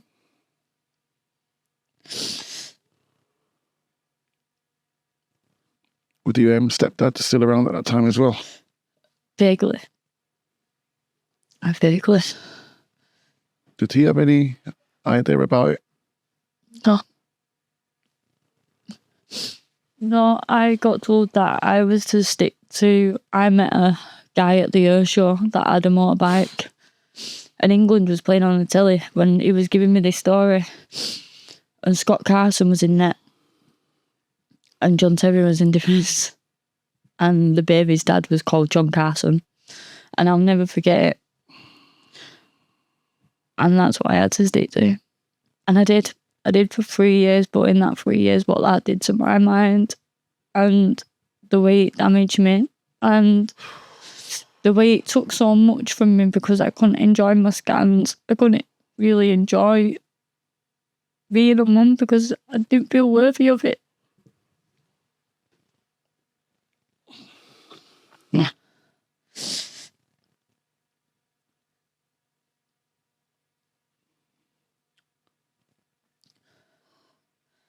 Were you offered any trauma specific therapy for this or anything?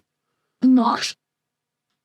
Did the doctor ever pick up on, that you're suffering trauma during and after your pregnancy? My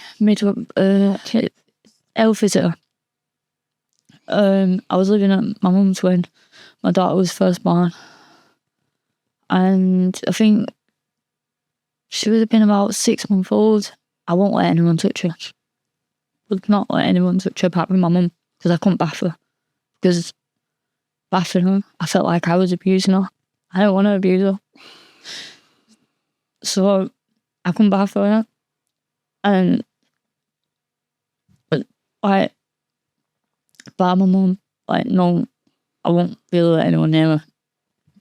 And then the midwife come out and they tried putting it down to postnatal depression and they tried getting social services involved, tried getting me sectioned actually. And I remember walking into a meeting and I said, what concerns have you got for my girl, for my daughter? And they said, none, it's concerns for you. And I just walked out of that meeting. They didn't do anything. I'm not saying I wanted to took off me. I'm not saying I wanted to get sectioned. But they knew that there was something. And just me walking out. That was it. The meeting over. Done. Life just went back to normal, whatever normal was. Did the man ever visit? No. But every day I was on eggshells thinking he was going to turn up. Because I'd not gone back and I'd not stuck to my promise. So the longer time went, the more I became scared. Every noise in the middle of the night, every knock, every bang, every walking down the street and then someone suddenly being outside you. I thought it was him. He made me so hypervigilant and so aware. so scared that my brain was just constantly on alarm bells. I never got time to just rest. CPTSD. Yeah, I've got that. Yeah, that's what you're just describing. I can tell. Yeah. What's it like to live with that? Hard. It's challenging day to day. I could manage it a little bit now. Now I know what it is, and I know what triggers it and different things, but I get the illusions. I can physically see him in my house sometimes. I close my eyes and I can physically see him watching me sleep. Like, he's there, he's real, but I know it's not there and it's not real at the same time. Some nights it makes me feel really uneasy. Other nights I must feel more safe or more secure. I can just kind of brush it off, but there's times where something will happen or my mind will go back to that place and that don't shift. And that's now in adulthood? Yeah, that's now. Yeah, I remember I was living back in England a few years ago, and I just had to tell my daughter the truth about everything, no support, no nothing. She was 13, and I'd sent her to the shop, and she didn't come back, and I never let her out of my sight. But everyone was telling me she's 13, you're gonna have to let her go to the shop. I tried it. She went to the shop, but they didn't have what she wanted at that shop, and I didn't know that. And she'd gone to another shop. So I ran down to that shop and then run up, and then I thought, she's gone to the other shop. So I run through the valley. And this is the first time I actually realised I had CPTSD. And I got to the edge of the valley and I could see the shop and the shop car park. And I could see him walking out of that car park holding her hand. I knelt on the grass. I was crying. I had a full breakdown in the valley. Don't know what happened. We lost everything. But that's what I saw. The next minute, I got up. I just, in a daze, I'm walking towards the shop. She comes out of the shop and I'm in. That's real life. That's my real life. That's the reality of CPTSD. That is one of the worst case scenarios I had. I actually crumbled. I didn't feel like I could run over and fight to get her. I literally just had to walk. It was real, but I could see it. It's just like your mind's playing tricks. Yeah, but like because that was one of my biggest fears in taking her.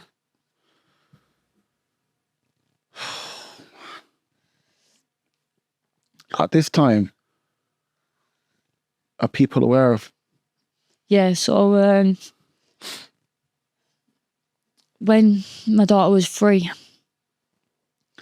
I found out that he had just had another child with another woman, and that child had just turned 1. I could have lived with myself. I picked up the phone. I think I was mentally crumbling and just like getting to a point of, you know what, if he's gonna do it, he's gonna do it. I could not take this mind draining anymore. And I just picked up the phone and thought, if he gets me for protecting my sibling, it'll be worth it. And I reported the rape. Well done, man. Well done.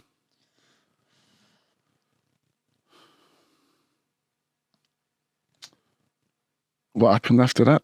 When you reported him, what was the immediate? So the police officer rang me back and took a bit of details over the phone, and then a police officer come out and took a statement from me. And I never spoke about it before.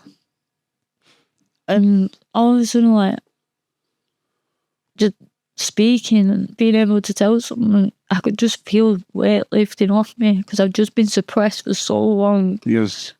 And obviously I had my daughter there as well, and like, I couldn't do it anymore and not open my mouth, you know. And I took the statement, and then they had to come out and take DNA from myself and my daughter. And then they told me they needed to take DNA from my mum. So I kind of distanced myself from my mum at this point because I knew the police were going to tell my mum what had happened. Oh, your mum wasn't aware? My mum was her. What happened after that? The police went to my mum's, took DNA, told my mum. And I left it a little bit to go up to my mum's house. And then I went up and just weren't spoke of. It's like, nothing had happened. Like, I don't know whether it was because she's got her own story. And obviously, it's a struggle in it to know that your daughter's been through that. But we didn't have that relationship either where I'd tell her things, she'd tell me things, you know. Like, we was just there for my daughter, really. And I struggled to build a relationship with my mum at the time because I had a lot of anger and I couldn't understand a lot of things. And because of everything what had happened to me, and I couldn't understand why, or why I deserved that, or why I was loved, you know. Like, I pushed all that to my mum. I never thought that there could be something deeper beyond that. That was beyond my mum's control as well, you know. So we never had that mother-daughter relationship where we could talk. So it was just never a thing. It was never a thing. And then I rung the police because it was taking ages. And when I rung them and asked them about it, they said it's come back inconclusive. I didn't know what that meant. So the DNA result was that much of a match. It actually comes back inconclusive. I never knew that. And I'm telling this police officer on the phone, well, I'm not lying. Like, I haven't dreamt all this. Obviously, I didn't know about PTSD or anything at the time. I hadn't dreamt all this, but I know that happened. I'm not lying. But I felt like I had to justify that I weren't lying because of what she was saying. And then, anyway, it gets sent for extra tests when that happens. And it come back conclusive match. So it confirmed what obviously I told him. And then that was in 2010, and then in 2011 I was to go and stand trial in Basildon Crown Court, 4-day trial it was meant to be. And I went down there and I was supposed to be in court at 11 o'clock in the morning. And I literally had not seen my barrister, not seen any of my support system or what would deem to be a support system before that. So I'm like literally just walking in this room, just there, not knowing anyone, no comfort, no nothing. And then my barrister come in and said, right, I've watched the video interview and that. So I was like, right, and she went, go with me. And I was just like, and then 11 o'clock came, didn't go to court. Someone come in and said, oh, the canteen's upstairs. Just be aware when you go up because he's walking around up there. Alright, so I just felt like I was just locked in this room because there's no way I was going upstairs. When I went in and they said the defendant of, and then the case, I tried running out the court. I just crumbled. And then they dragged it on till like 2. And then at 4 o'clock, I think it was, they come and said, he's pleaded guilty. He don't want to put you through it no more. Now, I know why that happened, but I didn't realise it at the time. He did a bargain plea with the court. Plea bargain? I didn't realise. So he got 7 years, do 3.5. That was the plea bargain they gave him? So he just got sexual activity with a minor, not the incest and the rape. Again, the system failed again. But I didn't know all this. Literally till I was doing my book, I didn't know all this. I wasn't aware. You didn't know any of it. Like, you should be made aware that didn't offered a plea bargain or... I didn't know any of it. I didn't understand it. I just thought 7 years. I thought then that I didn't even know I did 3.5 at that point either. I thought 7 years, right, I've got 7 years to get strong. I wanted to get physically strong. I wanted to do self-defense classes. I wanted to do everything to know I'd be able to protect myself and my daughter because my daughter then would be 10 when he got out of prison. That was my belief. No, my daughter was 6.5. And that 3.5 years went fast. I bet. Went by so fast because he got sentenced in April 2011. And in the August 2011, I got a phone call saying he would get him day released to go and get access to the 1-year-old child I protected.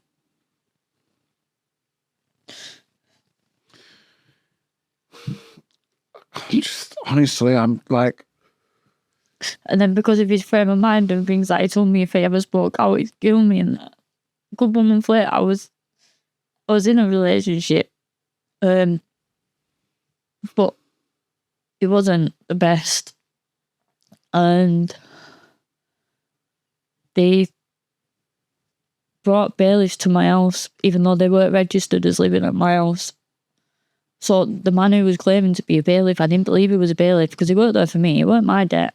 Do you know, he was at my house but weren't my debt. But he was talking to my daughter. And he was telling me that only my daughter's stuff. He didn't say anything about anything else in the property. He just said, your daughter's stuff, belongings will be out of this house in the next 5 minutes. what is going on? But I had a kitchen knife in my hand when I went to the door. I was in the kitchen cooking and I threatened to kill him, ghosted. Yeah. Threatened my daughter. From that now I've got a criminal record. Who was the guy? A bailiff. With the real bailiff? Yeah, but I didn't know that. I didn't believe him because of the way he was acting and I didn't know anything. And because I'd not got no debts in my name and they was at my house and the court had just gone through and they were getting day release, like I put it all together. I was having nightmares of in there. I'd wake up and he'd just be there staring at me in my face like real life and I'd be sweating. Like, and then all of a sudden I've got this man at my door saying that my daughter's thing's going to get to call the property. How am I supposed to act? It's like, I don't condone it, and obviously that was an unhealthy way to deal with it. But at the same time, I'm human, and something triggered me in that moment to think I was at a threat. I needed to protect myself and my daughter. Suicide, what did they say? I was in the wrong place at the wrong time with a lack of support. And it's no thingy to my character, but every time I go to do something, I have to declare it. It's embarrassing. What do you mean every time you go to do something? Well, like if I go to a job, because the kind of work that I want to work in, I have to explain it and relive it all and why I got that criminal record. I've never been in trouble with the police before that, never been in trouble with the police after that. Because of the nature of the offence, threats to kill an offensive weapon, I have to declare it every time I go to do anything.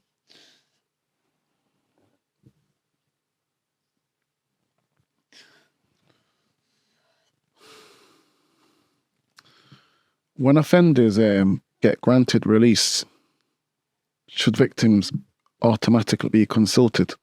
Yeah. Did you get consulted? No. No. He got released and he had exclusions on. So from Failsworth to Sutterworth. Yeah. And he went and got with a woman in Newton East. Literally just outside the borderline of the exclusion zone. Outside Failsworth. And my mum saw him in an Iceland in Oldham. And I rang the police to say, look, he's been sitting in Oldham, like, he's got an exclusion zone. They couldn't find him on the system. They couldn't find his name. Because he changed his name when he got sentenced. Like days. So I had to... He was on CCTV? Yeah, they just said that well, my mum saw him, so obviously I wasn't there, but because I wasn't there, he was no threat to me, despite that it was an exclusion zone. But because no incident took place, he's done nothing wrong. It's an exclusion zone, regardless. He's broken. And then I got told about sightings of him being at the back of my house. There were garages where my house was, and I was told that he'd been seen there. They wanted me to go out and camera evidence that he had been there. There's no way would I do that. How long did this exclusion zone last for? Lasted for the 7 years. That's So it lasted till 2018. So he served 3.5 years, and then for 3.5 years, he's still on License. he's on license. So a breach is you back to jail, and he's breached it, and they're saying, well, he's not done it. He wasn't allowed to get granted to go back to Manchester probation. No, I was told this. I was told this by a probation worker, actually. But because he was pushing boundaries in Essex, but not enough to have him recalled, I was told they couldn't be bothered with the paperwork. Now, I don't know how true that is, but I can show you that's what I got told by a probation officer. They can't be bothered with the paperwork. The Essex couldn't be bothered with paperwork, so they granted him access to move to Manchester, which then potentially put me and my daughter at risk. But, well, again, the system, I don't understand. I was also told, because he's done his time in prison, when he got out of prison in 2014, despite being on licence, I could get a letter through my house applying for access to see my daughter. And because it'd go through Manchester Social Services and not Oldham Social Services or Essex Social Services, which was known to me, there was a high chance that that would be granted. Now, how does that work? Because social services are supposed to interlink with each other. Doesn't matter whether you know them or not. A case is a case. I'm honestly, I'm just like baffled. I don't understand how. It never come to that luckily, but yeah, I know a few people where that is actually a case where the offender has been granted access to their child.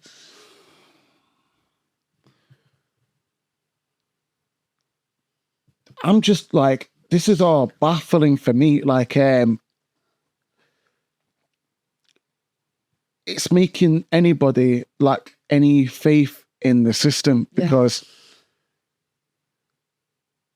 it's mind-blowing. There's, again, I keep saying, I said before that, women are being failed by the system, and this is the prime example. There is too much history to not consider safeguarding, like too much.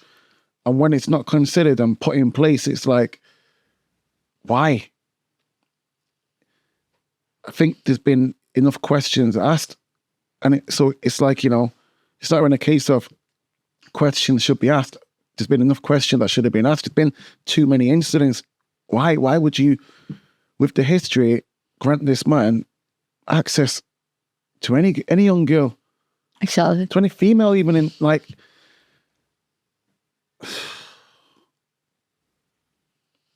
There's clearly a problem with the system. I keep saying, like, there's a problem, and this goes beyond one story. 100%, man. Just 100%. I actually felt so isolated when I first come out with my story. I was told that they wouldn't know how to help me with my daughter because my cases were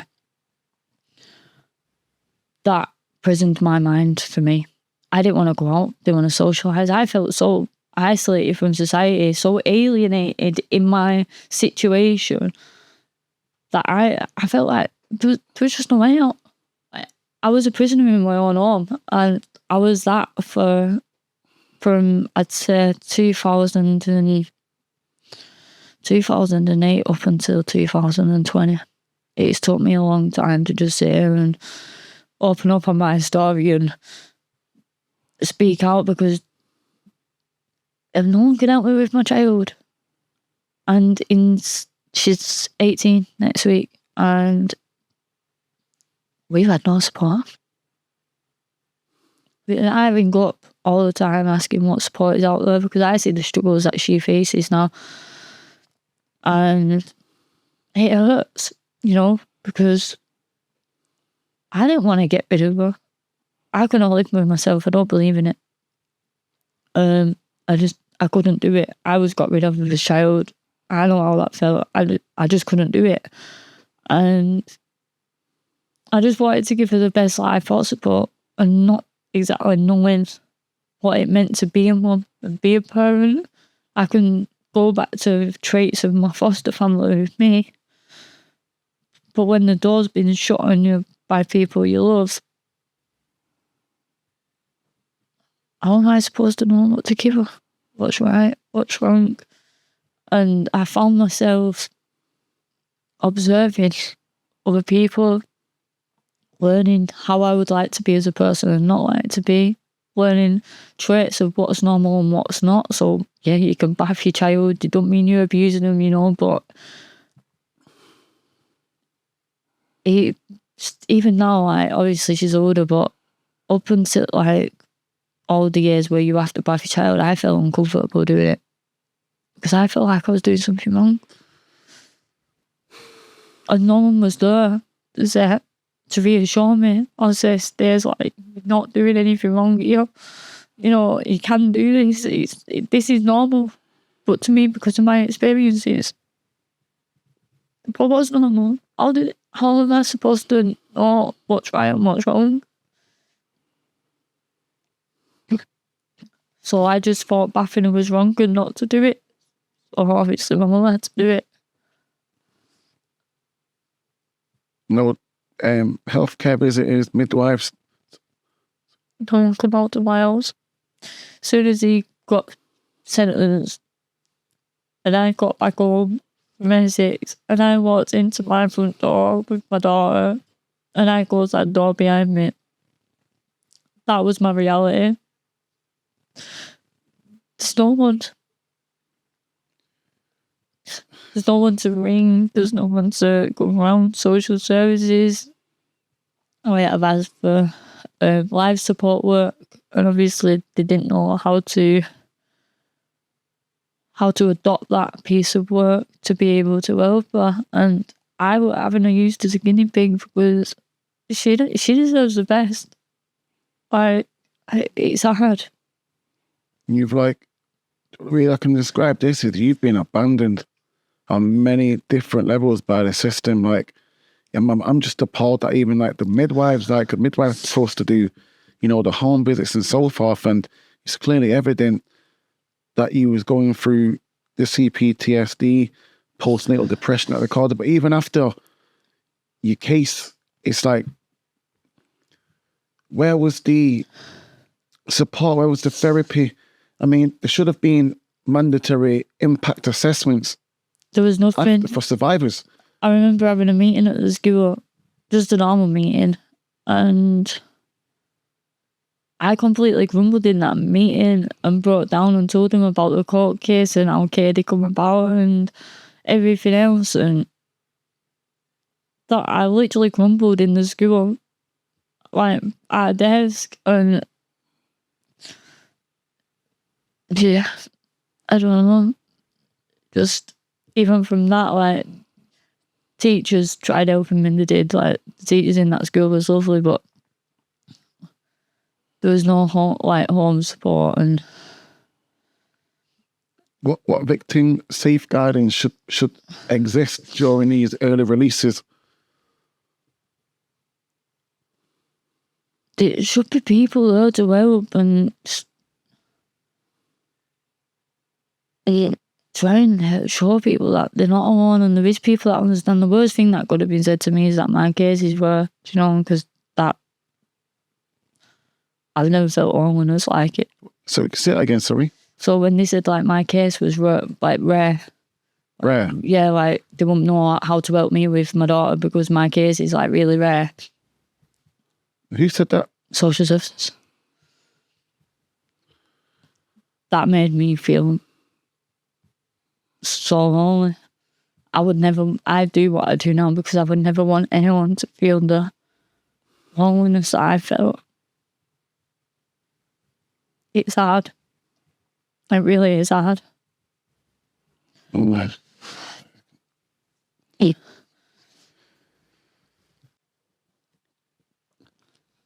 In 2012, you were convicted.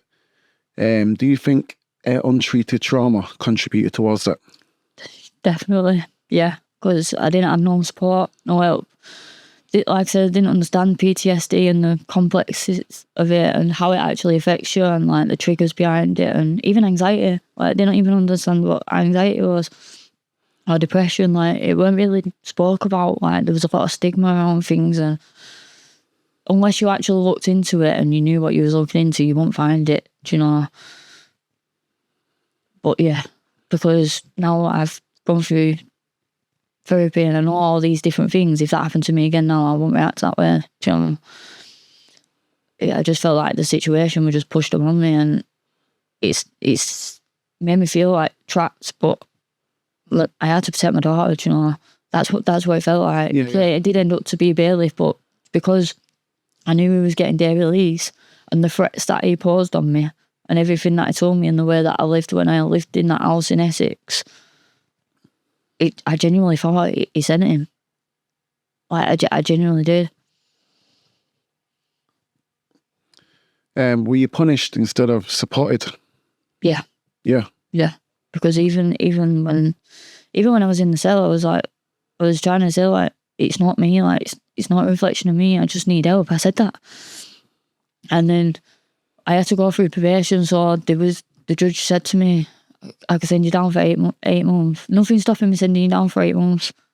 And then he went, suspended for 2 years, because he looked at me and all the colour must have drained out my face, and he went, I know I won't be seeing you again. Like that's what the judge said to me.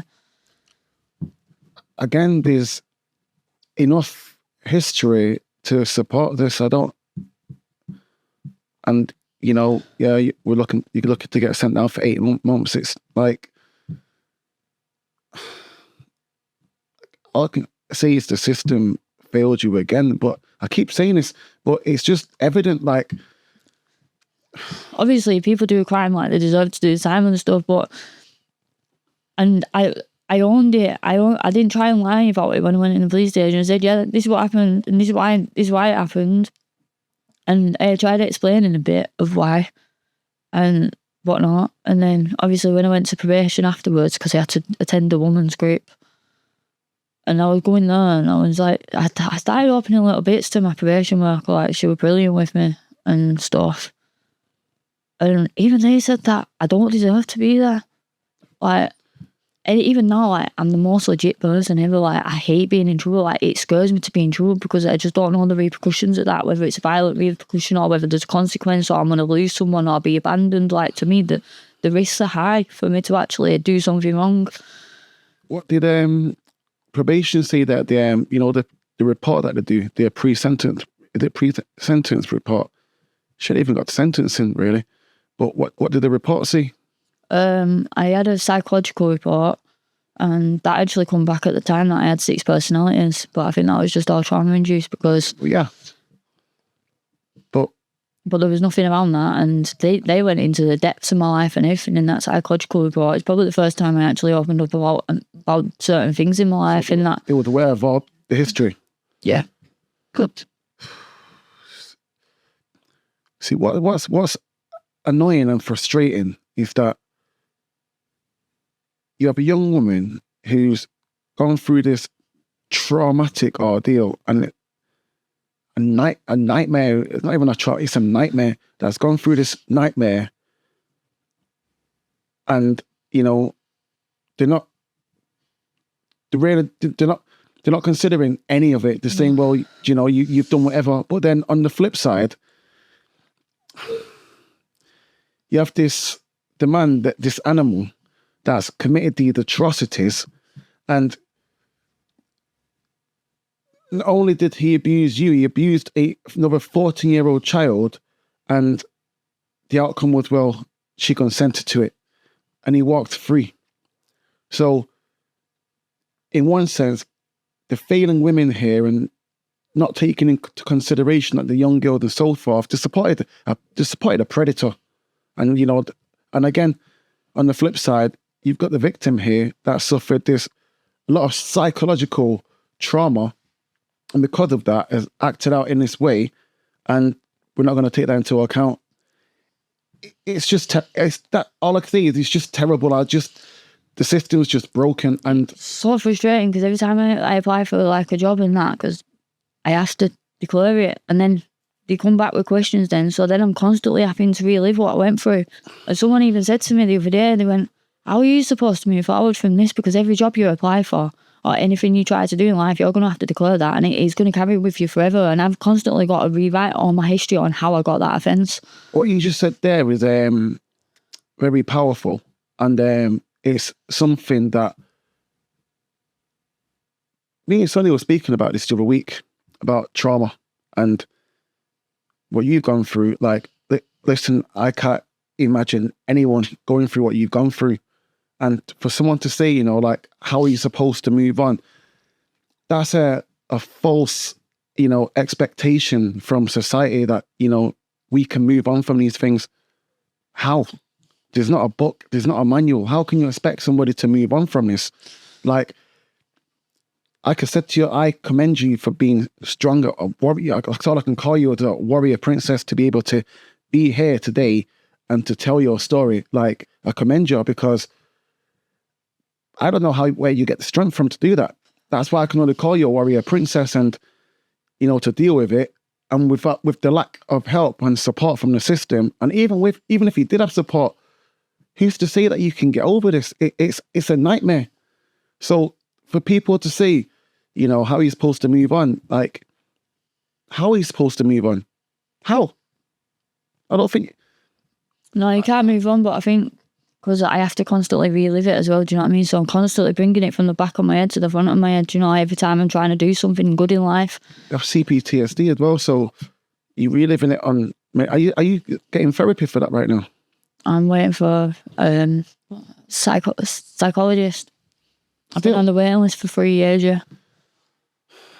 Been waiting since I moved over here, I've been on the waiting list, and they're saying it's probably going to take another like six months to a year. But yeah, I am waiting. I'm on the waiting list. It's like, this is the problem. Like, you should have had that from years ago. Like, and leaving court, it should have been a case of...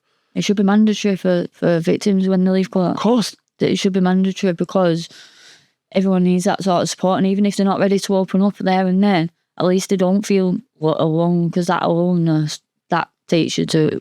It should be a care package. Like, yeah. And like, from what you're telling me, all I can think of now is, so all these stories that we hear about people in the papers and that, they just get left. Yeah.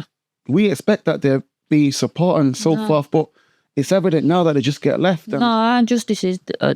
well, some people don't even get justice, but obviously in my case, like, he got sentenced, so some people would deem that as justice, but soon as he gets sentenced, that's that. He's been convicted for his crime, so we go home now, and the services and the system just thinks, all right, yeah, sound. We put him away, they'll be all right. They don't see what actually goes on in here and behind closed doors. It's obvious, though, that there would be stuff going on. It's obvious. Nobody can go through that and be strong. Nobody. And, like, honestly, like, nobody. Like, the system's ignorance to the awareness, honestly. I'm starting to... This stigma in society about, you know, the lack of support that women get and so forth. And I'm seeing it all now. I'm seeing it firsthand for myself. And I'm like, the system is rigged. That's all I can say. Like, it's just rigged, because a perfect example is, I say this quite a lot, you get soldiers that go to war. Yes. And fight for the country, and they witness a lot of atrocities. When they come home, they've got a care package waiting for them. PTSD, they're going to suffer, so they've got a care package. Where's your care package? And the rest of the survivors, they don't have anything. No. You're still on the waiting list for years to get therapy. My daughter's 18. This is mad. So you've never had therapy ever? I've done a couple of therapy things. So I've done CBT. I did a childhood trauma course. I got kicked out of it. Why? Because there was... So I was going, and the first 6 weeks, like, you'd open up a little bit, and then, like, the last 6 weeks, or so many weeks, you'd get the tools to be able to strategize what you've opened up on. And I went in, and one of them was about anger. And I was a couple of weeks into the course, and the tutor who was running the course, I've been watching these people. I'm an advocate for people, and I've been watching the other people in the course, and there was a couple of them that did not opened up in the previous sessions. Do you know what I mean? And we'd go in at 10:30 and then fill forms in and whatnot. And then we'd have to bang out, I think it was like 12 o'clock, so it was like an hour and a half. But by the time you fill forms out, that's like taking 15-20 minutes. And there was this woman, and she started opening up on a story. And the tutor turned around and went, right, we're going to have to stop you there, we're rushed for time. And I went, nah, I don't like that. Yeah. And she went, what do you mean? I said, look, let us in the room at 10:20. I said, you're not doing nothing. And I weren't being rude, but I was observing what was going on. And I thought, if we got in the room at 10:20, we can be ready for 10:30. So that woman there, who just started opening up, which is a big thing, which I know myself, has got an extra 10 minutes to talk. So if she wants to talk or she wants to talk and it goes past 12 o'clock, I'm willing to stay here. You might not be willing to stay here, but I am. And I'm not even running the course. I am part of the course because I've asked it to kick me out. I actually got kicked off a childhood trauma course for being angry. And that's all I said. That is literally all I said. You feel like the lack of empathy there for them on their behalf, like? Yeah, I feel like they've got people running the courses without an actual natural understanding. Like, it's all right delivering how anger affects you and how you're going to strategize and manage that anger. But when someone's displaying or challenging your approach to the way you're delivering the thing, you can't just show your anger by kicking them off the course. Yeah, exactly. It's a bit hypocritical. But that is what happened, and I actually got kicked off.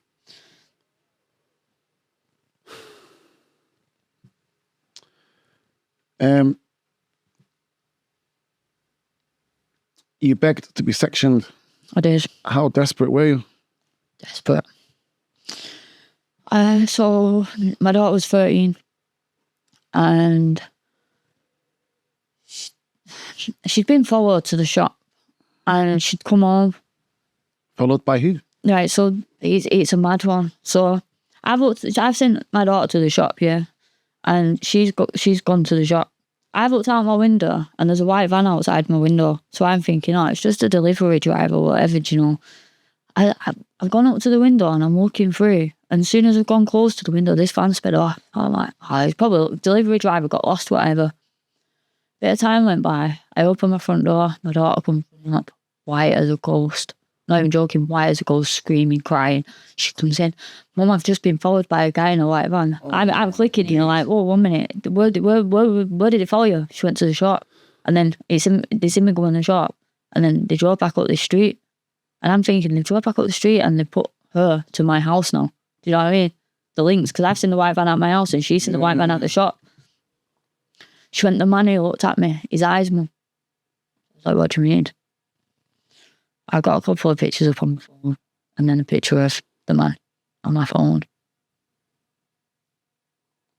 Within seconds, she told me it was him because of his eyes. So then I felt like I had to tell her, you know, to protect her. It's all right saying, well, how can you tell your child this, that and the other? But at the end of the day, if my child doesn't know what I'm protecting her from, how am I supposed to protect her? Was this after the 7 years? Yeah. So he got out when daughter was 6.5, and then this was like when she was 13, so he was off licence and everything now. So I decided to tell her the truth. I had no support with it. Did that on my own. Don't know how I did it. And her behaviour became very challenging. I was struggling because I felt like I'd been living a lie, and now it was like history repeating itself, because I lived with my foster parents and they ripped everything from underneath me. Now I just had to rip everything from underneath her, because everything she thought, like, there's more to it, you know what I mean? Even though, like, that situation, even though she's not close to him, like, I've now told her a part of whatever, like, of the situation. And that's got to be confusing. But there was no support. So, like, I was struggling with her behaviour, I was struggling with myself. My CPTSD this was around the time when I said, like, I collapsed in the valley and I could literally picture him walking out of the car park with him and stuff like that. I was at rock bottom. I actually couldn't see a way up. And I begged to be sectioned, and I got told they know that I'm not going to do anything because they know that I'll protect my daughter. So my hands felt tied because, yeah, that was true. But I'm crying out for help and I need something. They took a gamble. And it got worse and it got worse. And yeah, actually, all through my life, I've always wanted to achieve something. I've always wanted to be better. I've always wanted to have my own house, be married, you know, like, just fit in, you know, just do well for myself, you know, and be able to give my daughter everything that I had but got took away from me, but give it her, do you know what I mean? At this point in my life, I couldn't see any of that. I was in the tunnel and there was no light. And yeah, I didn't want to, I actually genuinely didn't want to be there anymore. That was in 2019. Yeah. Yeah, from my daughter being 13, I think she was like 15 when I started my blog. Between them 2 years, I literally, like, I didn't want to be here anymore. Couldn't see a way out. Just felt like fear had got me, and my cards was written, you know, and no matter how much I'd try, there was no way I'd ever going to achieve anything, because every time I thought I would, my life gets stripped back down, you know? And yeah. I'm like, normally one of them, you know, think positive and like, yeah. Well, I can understand why you would feel that way. Like, I started telling myself, people say, like, you've got a daughter, and yeah, I have, but where's the line on how much I had to take, you know? And that's what I actually started to tell myself. Like, how much more do I have to go through till it's okay to say enough is enough, do you know? And that was where I was at. I was at rock bottom. I just felt like I failed everything, and I was just never going to achieve, and I just needed to stop trying.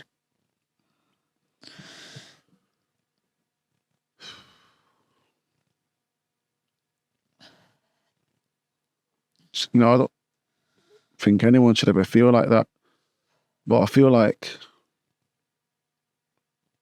I genuinely mean this, I feel like for the first time in my life, I can understand why you would feel that way. I always look for positives with everyone, but I'm like, I can understand why you would feel that way, like, because it's just been let down after let down after let down. It's not your fault. It's just abandonment with everything, and like, and I don't understand like why all these things have happened and so forth, and but it's not been your fault. But I can understand why you would feel that way, because you're just being let down, no support, let down, and it's like you're saying, where did it end? I'm listening to your story and I'm like, when is it gonna end? Like the trauma, like. But I'm glad that you found, you know, the light. I'm glad you did, because it would have been very easy for anyone, even me, to fall into that darkness and like let go, because it's just been so much. It's been a lot to sit here and listen to, like, and you're only telling me what you feel comfortable telling me. And that's the saddest part about this, that as dark as it sounds, maybe I'm scratching the surface here, because again, there's so much, and I honestly, like, feel so much for you. But I'm like, you're a warrior princess to get this far. It's all I can say. Like, you know, you're an absolute warrior, not even a survivor, a warrior. Like, because you found the strength somewhere. You found it somewhere, and you've got this far, because it's enough to knock anybody down. Listening to your stories knocking me down. Like, it's took me to dark places. Listening to it, like, it's a lot, and I can only commend you. During this dark time now in 2019, how did all this trauma affect your daughter? A lot. Her behaviour became really bad, and she became my protector. It weren't my plan. I don't think it's anyone's plan, you know. But mental health's real, and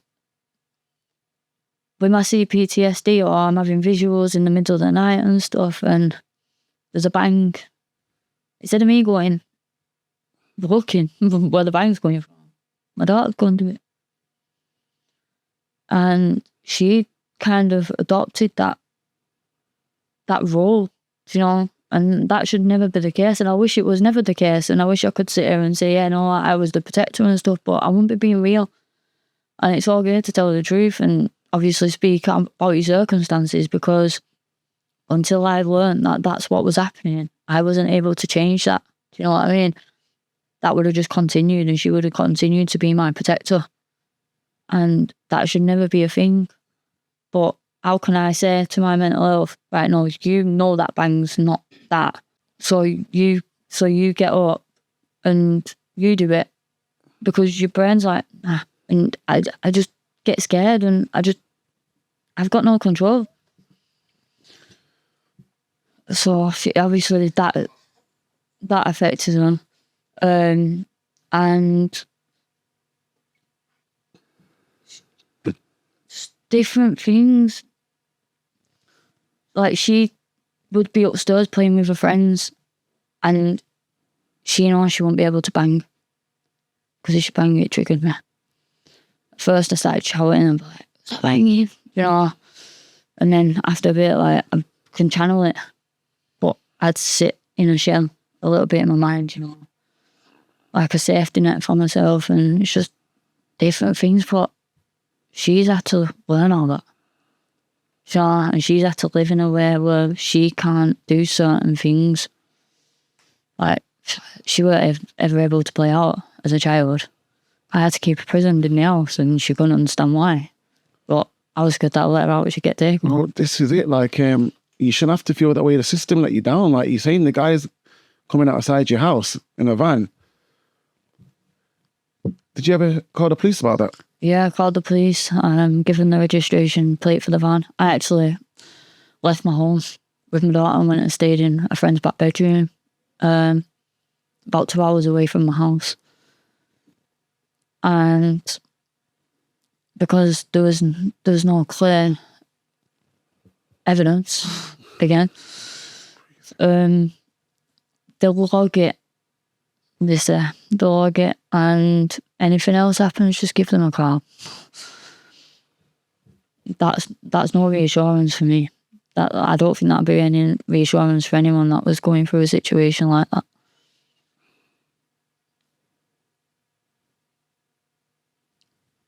I'm just baffled again at the response from them. Like, everything just goes down as a log. No one actually does anything. They say there's things in place, like there's restrictions in place, and it's not allowed access to me and my daughter.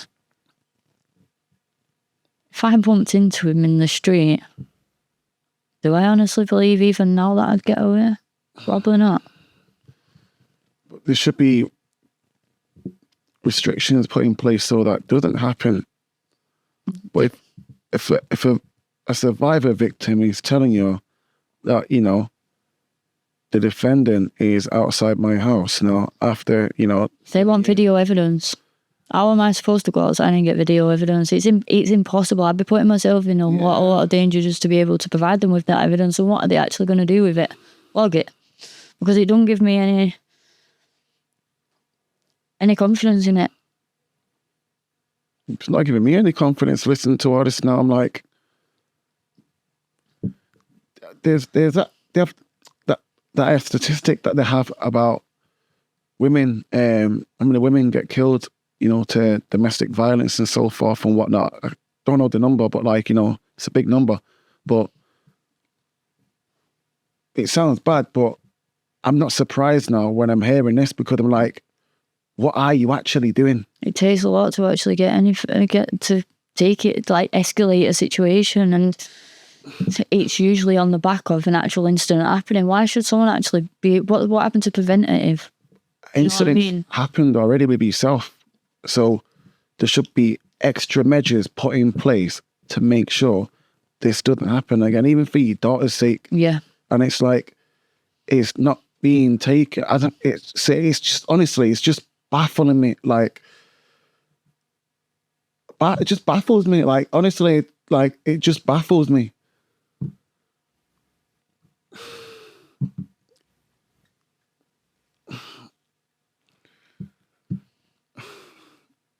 I'm baffled, Stacey. Honestly, it's just throws me. The Like, system needs tightening. I've never really seen this side of it, and it's just like it doesn't seem like there really is any support there for women. I'm being honest, it doesn't, and I've never seen it or heard it before, and it now it's like mind blowing, and something needs to be done.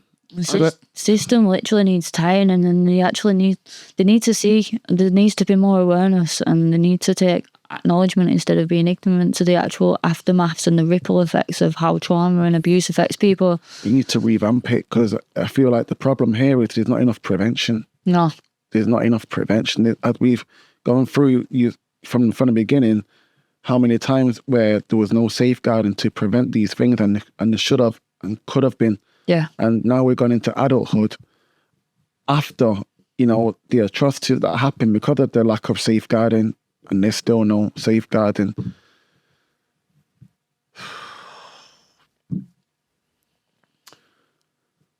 Do you feel like survivors are sometimes criminalized instead of, being treated? Yeah, I don't feel there isn't enough support, and obviously in my situation where you can get a criminal record and stuff like that, like circumstances and no help, them two together, it's not good for anyone, because people start doing unhealthy things to protect themselves without knowing healthy things to protect themselves, or having that support, or not feeling alone. If you feel alone and threatened, your natural instinct is to survive or defend yourself. Yeah. And unless you know any different, how are you supposed to know? With your situation, you clearly suffering with, like saying CPTSD and so forth and whatnot. You see incidents that happen with men. Let's use soldiers, for example, that, been in a war and they came back and they suffer bad mental health, and then they do stuff, and then in court, like, they show them sympathy because they've got mental health. And it's like, your situation here, where's the empathy? Yeah. That, like, and it's obvious, like, again, like, I commend you for being here. Like, I'm just appalled with the system, I'll be honest with you. Do you feel like the courts should require a trauma background, like, most definitely before sentencing? Yeah. Like we were speaking just now about the... Yeah, I think the more you know about a person, you can tell the character anyway, do you know what I mean? Yeah. And if they've obviously been in trouble before, then obviously then there's got to be a consequence. But if it's a one-off, isolated incident, to be punished for the rest of your life for that, when there's so much around it, I don't think it's fair. Doesn't even have to be a one-off. I mean, your situation could happen again and again. Yeah. I'm sure that you react the same because it's uncontrollable, and it's like, we have to look at, the reasons why these people are reacting these ways. Yeah. What's causing it? Oh, she suffered a lot. Right, well, there you go. There's obvious reasons why. What's been put in place for that? Nothing. Yeah. If nothing's been put in place, then we can only expect her to react again the exact same way.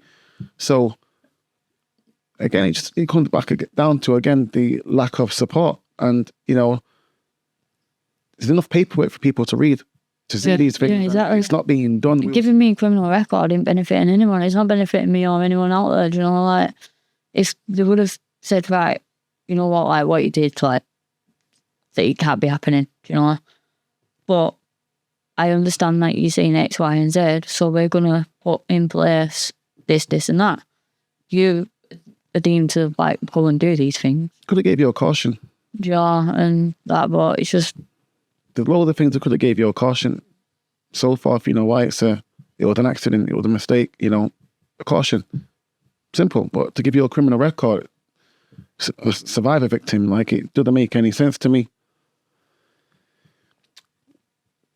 Do you feel like if there was a mental health intervention at this time, it would have prevented certain aspects of happening. 100%. Yeah.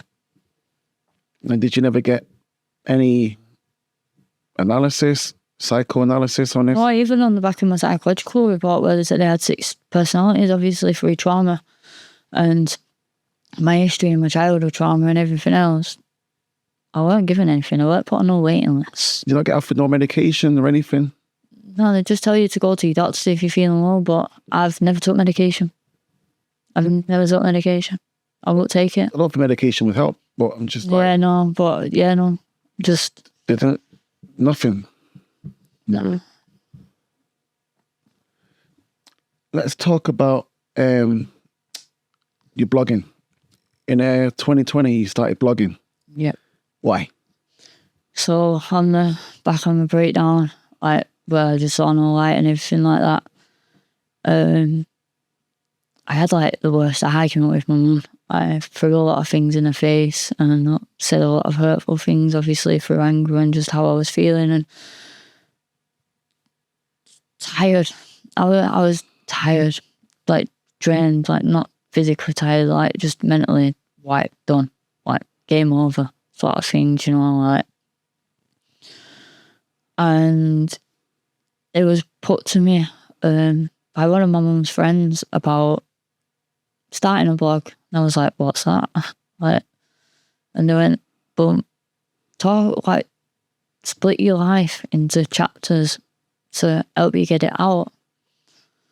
I thought about it and thought, you know what? And I went home and I just wrote like a bit about me. I think that's my first article, and started writing basics. I wrote, I could just write. I just had so much that I must have suppressed.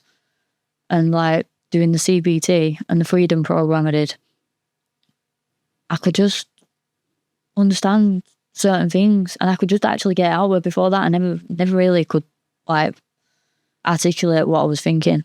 Do you know? And all of a sudden now all these words coming out, and I wrote that and I sent it to this person. They edited it and posted it. Next minute, I'm just getting messages. Literally over the next few days, I'm just getting messages off people saying that they could relate. All of a sudden then, I weren't feeling alone. Do you know what? I started the second one. Again, I knew what I was typing, like, it was just all there. It was just like it was all meant to happen. It was all meant to be a thing, because I weren't struggling for words. I weren't struggling on how to get it out. It was like I knew, and chapter after chapter then just kept coming and coming. And the people, even like in one of my articles, I said, no one ever asked me if I was okay. And one of my daughter's friends actually contacted her and said, tell your mum, like, her article helped me. And I was like, what do you mean? She went, when you said the little thing that no one's ever asked if it was okay, I actually sat and thought about that, and no one's asking me if I'm all right. You know, and that just hit home then, you know. And I started feeling a sense of purpose from that. And then I got contacted to get my blog published into papers and magazines. And next minute, it was hitting global. It was hitting all over the world. Where were you posting these blogs? On my WordPress. So the life of Stace. Need a website? Yeah, the life of Stace Don at WordPress. And I was posting them in there, and it comes through like what country people have viewed your blogging and that. And the first year, I think I hit like 30 countries, and then the second year I hit over 50 countries, and I had thousands of views. I've been in newspapers, I've been in magazines and stuff. Amazing. And it literally gave me purpose. Like, that was my life, do you know? And as much as I was helping other people, because I love doing that, I don't want anyone to feel the pain that I felt. I don't want anyone to feel like they don't know where to go, like isolated, being in that dark tunnel and not having that person, you know, to sit up with them and talk to them or help them set goals or anything, or even like navigate them to like, right, this is what happens when you go through the court system. Because I went through everything blindsided. I didn't know anything. I wasn't getting told no information or nothing. And I think if someone would have just been there, right, saying, right, this is how it's going to go, this is what's going to happen, you know, and then you're not going into the unknown. Do you know what I mean? So I thought if I could just be that person for someone and just navigate them and help them, or like, all different things and the way services are and the different therapies that have helped me and the way I'm retraining my brain. If I can help people do that even at home, like while they're waiting on therapist list and stuff like that, and they're just able to get like little glimpses of like, oh, actually, yeah, or help them to recognise different things so that they can change them things that they don't like about themselves or how trauma's controlling them in the day-to-day life and affecting them in day-to-day life. If they have management skills and they can do things different or recognise like a certain trigger does this, right? Do you know what's like different things you can do and channel it? I'll be helping people. But the more I was helping people, the more that was helping me because I didn't feel alone anymore. And when I don't feel alone, I thrive. As soon as I feel alone, I don't feel like I'm worthy of nothing. Do you know what I mean? Being alone, it's a bad place for me to be mentally. So I was constantly on the go, and I was staying up all night, just messaging and making sure, like, because I was thinking I was that person who had no one. So if they're at 3 o'clock at night when your mind's like racing because you can't settle and these thoughts are coming in your head, if someone wants to message me at 3 o'clock in the morning, I'm going to reply back because I don't want them to ever be in a place where I've been, do you know what I mean? And it kind of just stemmed from there. And then I got offered the opportunity to do my book, which was massive because I've tried writing my book myself for years and years and years. But I didn't know actually how many grey areas like there is, you know, a legal side of things and all the different things that you have to obviously watch out for. So getting the opportunity to do my book, and I thought, you know what, yeah. And in my blog, obviously I controlled what I wrote, you know, how much I told of my story, and it were just in-depth snippets of certain parts of my life. And my book, I relived like so much more than I ever thought I would in such a short space of time. It was difficult mentally. I can imagine. It was very, very difficult. I was running off adrenaline for months, and then my book come out and you're back running off adrenaline. But when it starts slowing down, like literally it's been out a year yesterday. Wow. Yeah. Anniversary. Perfect time to do this. I know.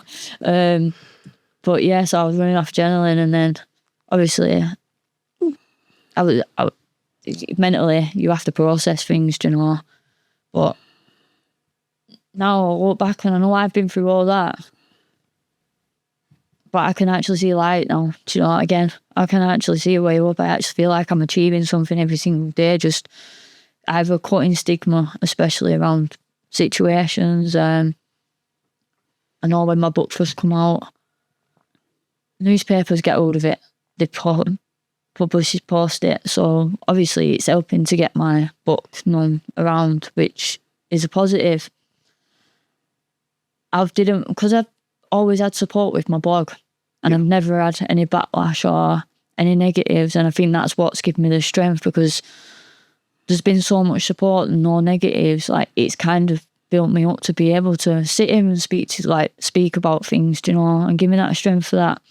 When my book come out and the newspapers publish it, I got a lot of nasty comments. Really? Yeah. I got comments saying I'm selfish for having my daughter. Oh my gosh. I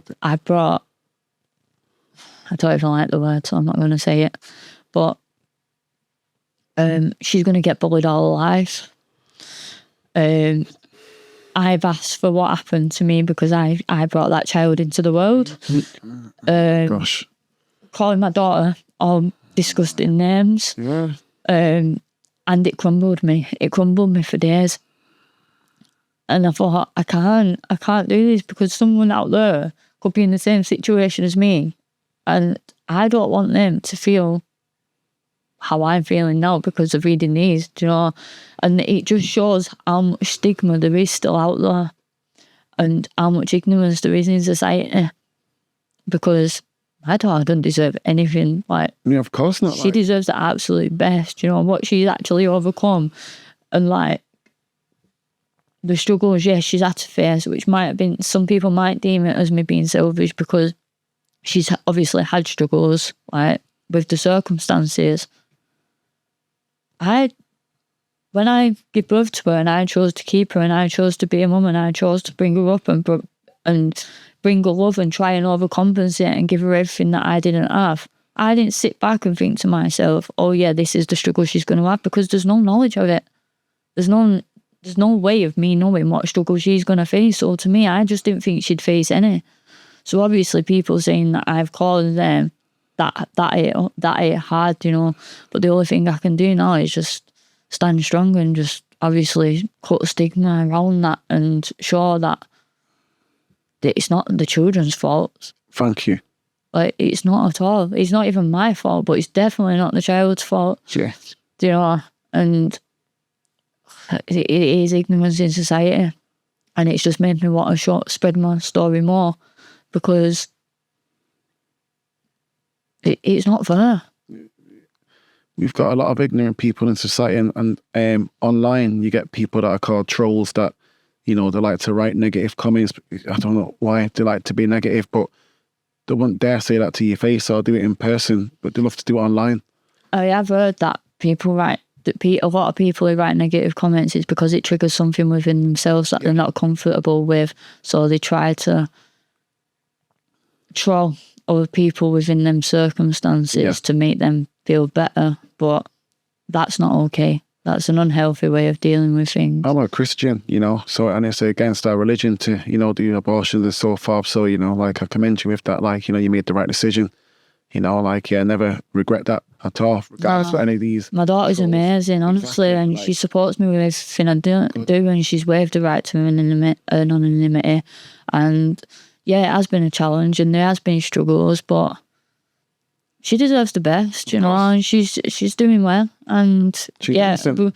Pardon? She's innocent more than anything. Yeah. And she's doing well for herself, you know, and we all have struggles in life, just unfortunately they've come upon her within the circumstances that was beyond my control. I don't understand how someone could even try and punish someone for that. Trolls again. But again, you've done amazing writing this book, which is available on Amazon. Your book became #1 in 3 categories. Yeah. That's amazing. Amazing. Like, how did that feel? Surreal. Yeah. I just couldn't believe it. And it drop out and then it'd go back into it. And I was just like, I actually felt like I'd achieved, you know. And yeah, for once in my life, I was proud of myself. You should be. You should be. Like, you've done a lot, and you've helped a lot of people. Your story reached 50 countries, you know, that feeling there of, you know, you're touching people's hearts in 50 different countries around the world. One thing that stood out to me, you said before, was your daughter's friend, when she said that she read your blog, and she said, yeah, no one's ever asked me how I felt. Do you feel like she was going through something at the time as well, similar to yourself? Yeah, I feel like she wanted to maybe let out something that was going on, but because no one was asking her, she obviously, you just feel alone, don't you? You just don't know who to tell.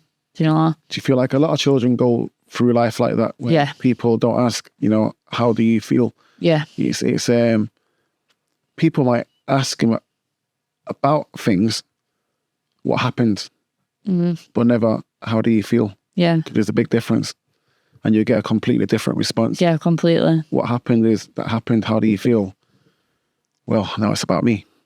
And by finding out how people feel, it helps to help people deal with the situation. But I feel like with yourself, no one asks how you feel and overlooked everything. And I don't think that throughout this whole story of these ordeals, I don't feel like there was any point where someone has asked you how you felt about anything. No. It's always been a case of you telling your story of what happened, but no one's asking how you feel. No one did. No one wanted to know.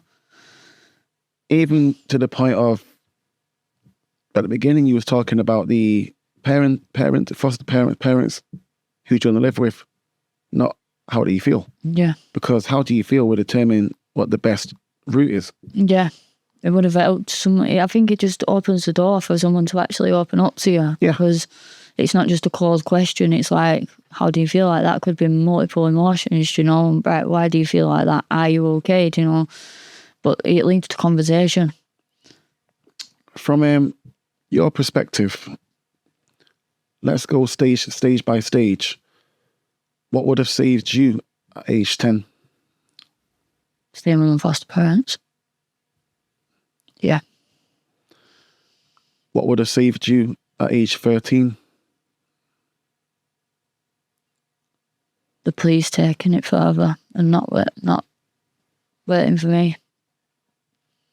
You know, taking decisions out of my hands, you know, acting on it, or even the school, like liaising with the social services, chasing it up, you know, or was there any outcome to this? Well, I actually saw them bruises, but because that didn't happen, that conversation wasn't had. So it was just they knew this, they knew that, and there was no correlation and that was it. That was done. Do you feel like it's there's clearly a problem in the system. Yeah. But like you were saying there, like, you know, the police and the social services and the school, do you feel like it's a lack of process or a lack of empathy from the staff? Both. So they don't have the right people working in these departments? Yeah. Yeah, and just if people can just, some people just go into the jobs and just get about the day, do you know what I mean? And then you'll get the other people that go into their jobs and they'll go above and beyond, do you know what I mean? There's been multiple times where I've asked social services for things and they've gone, that's not in my work remit. And I'm like, nah. Like, because if I was doing your job, it's like you'd go above and beyond, because obviously this person is asking for something because this is a problem. No one ever asks for help where there's not a problem.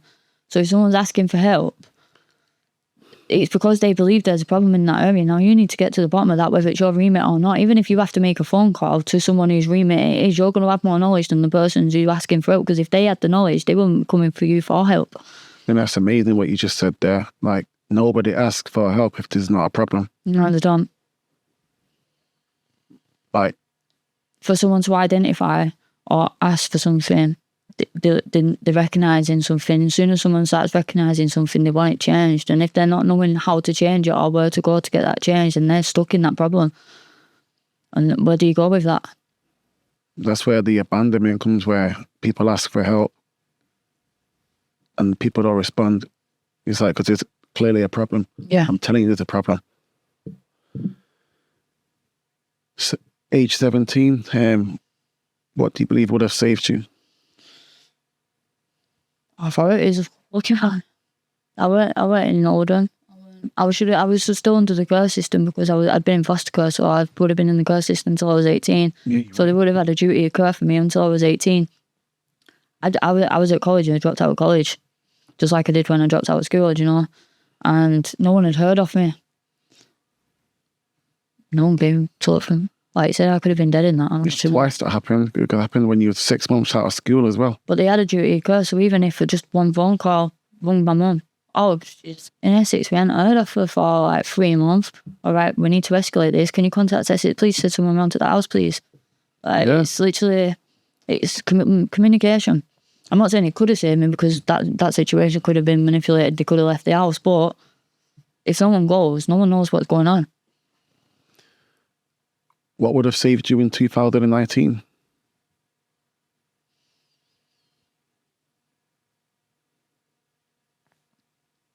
Some hope.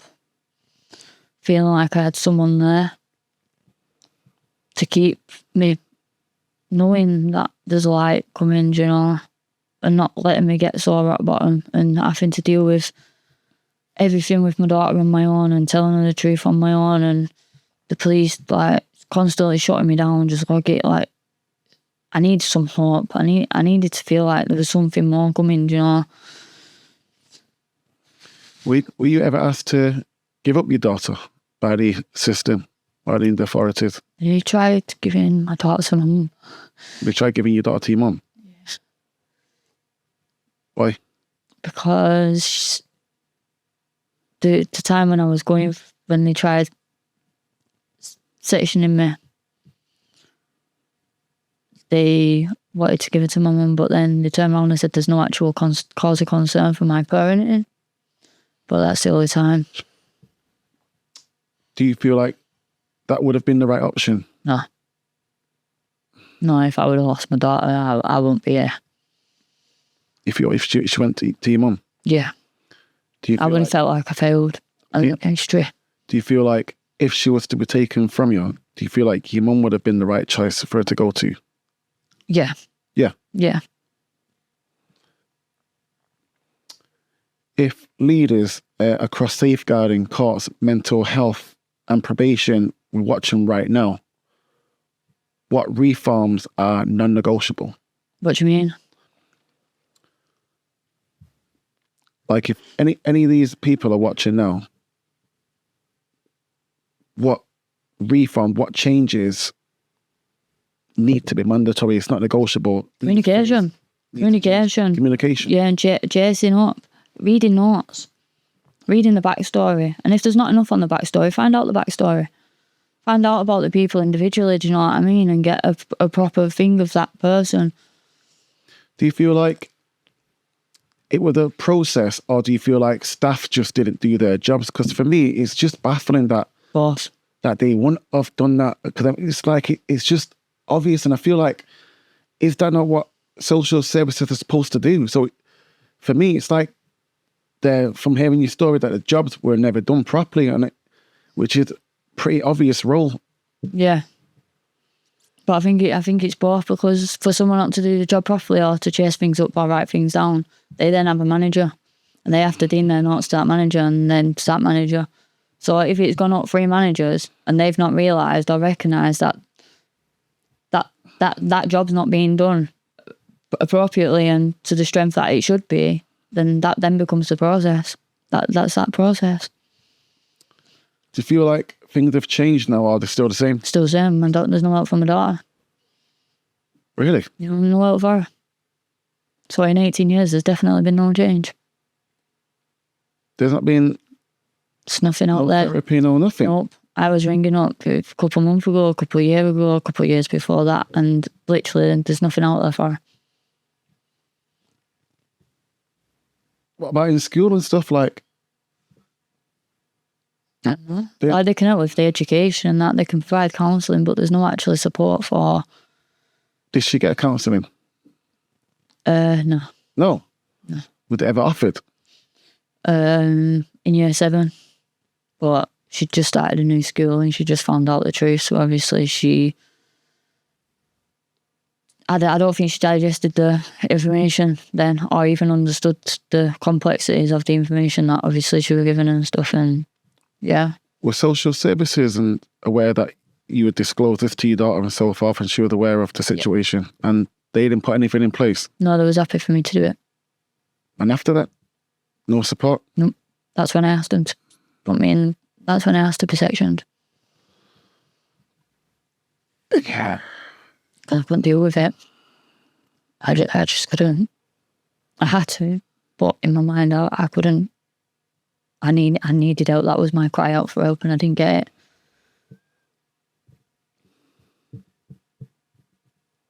Do you think there's a problem in the care system entirely? Yeah.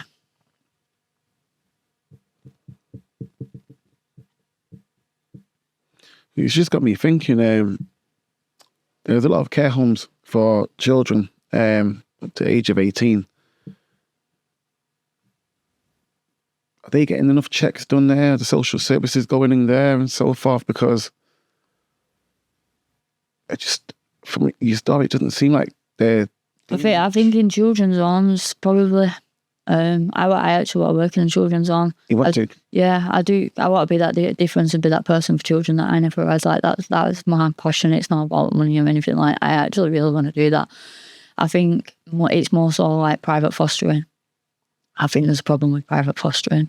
How so? I just don't feel like there's enough checks. I feel like... Safeguarding. Safeguarding, I feel like communication. Background checks. Yeah, like... And I feel like if a child is in a good fostering home, don't take them out of it. Do you know? Yeah. Like you said before, I don't mean just because you're biologically related doesn't mean that you're a better option. It's all about the interest of the child. Obviously, if the parents want the child back and they want to get to know that child and give that child everything, fair enough. But if it's just to get the child back, just say, oh yeah, my child's living with me. That's not enough.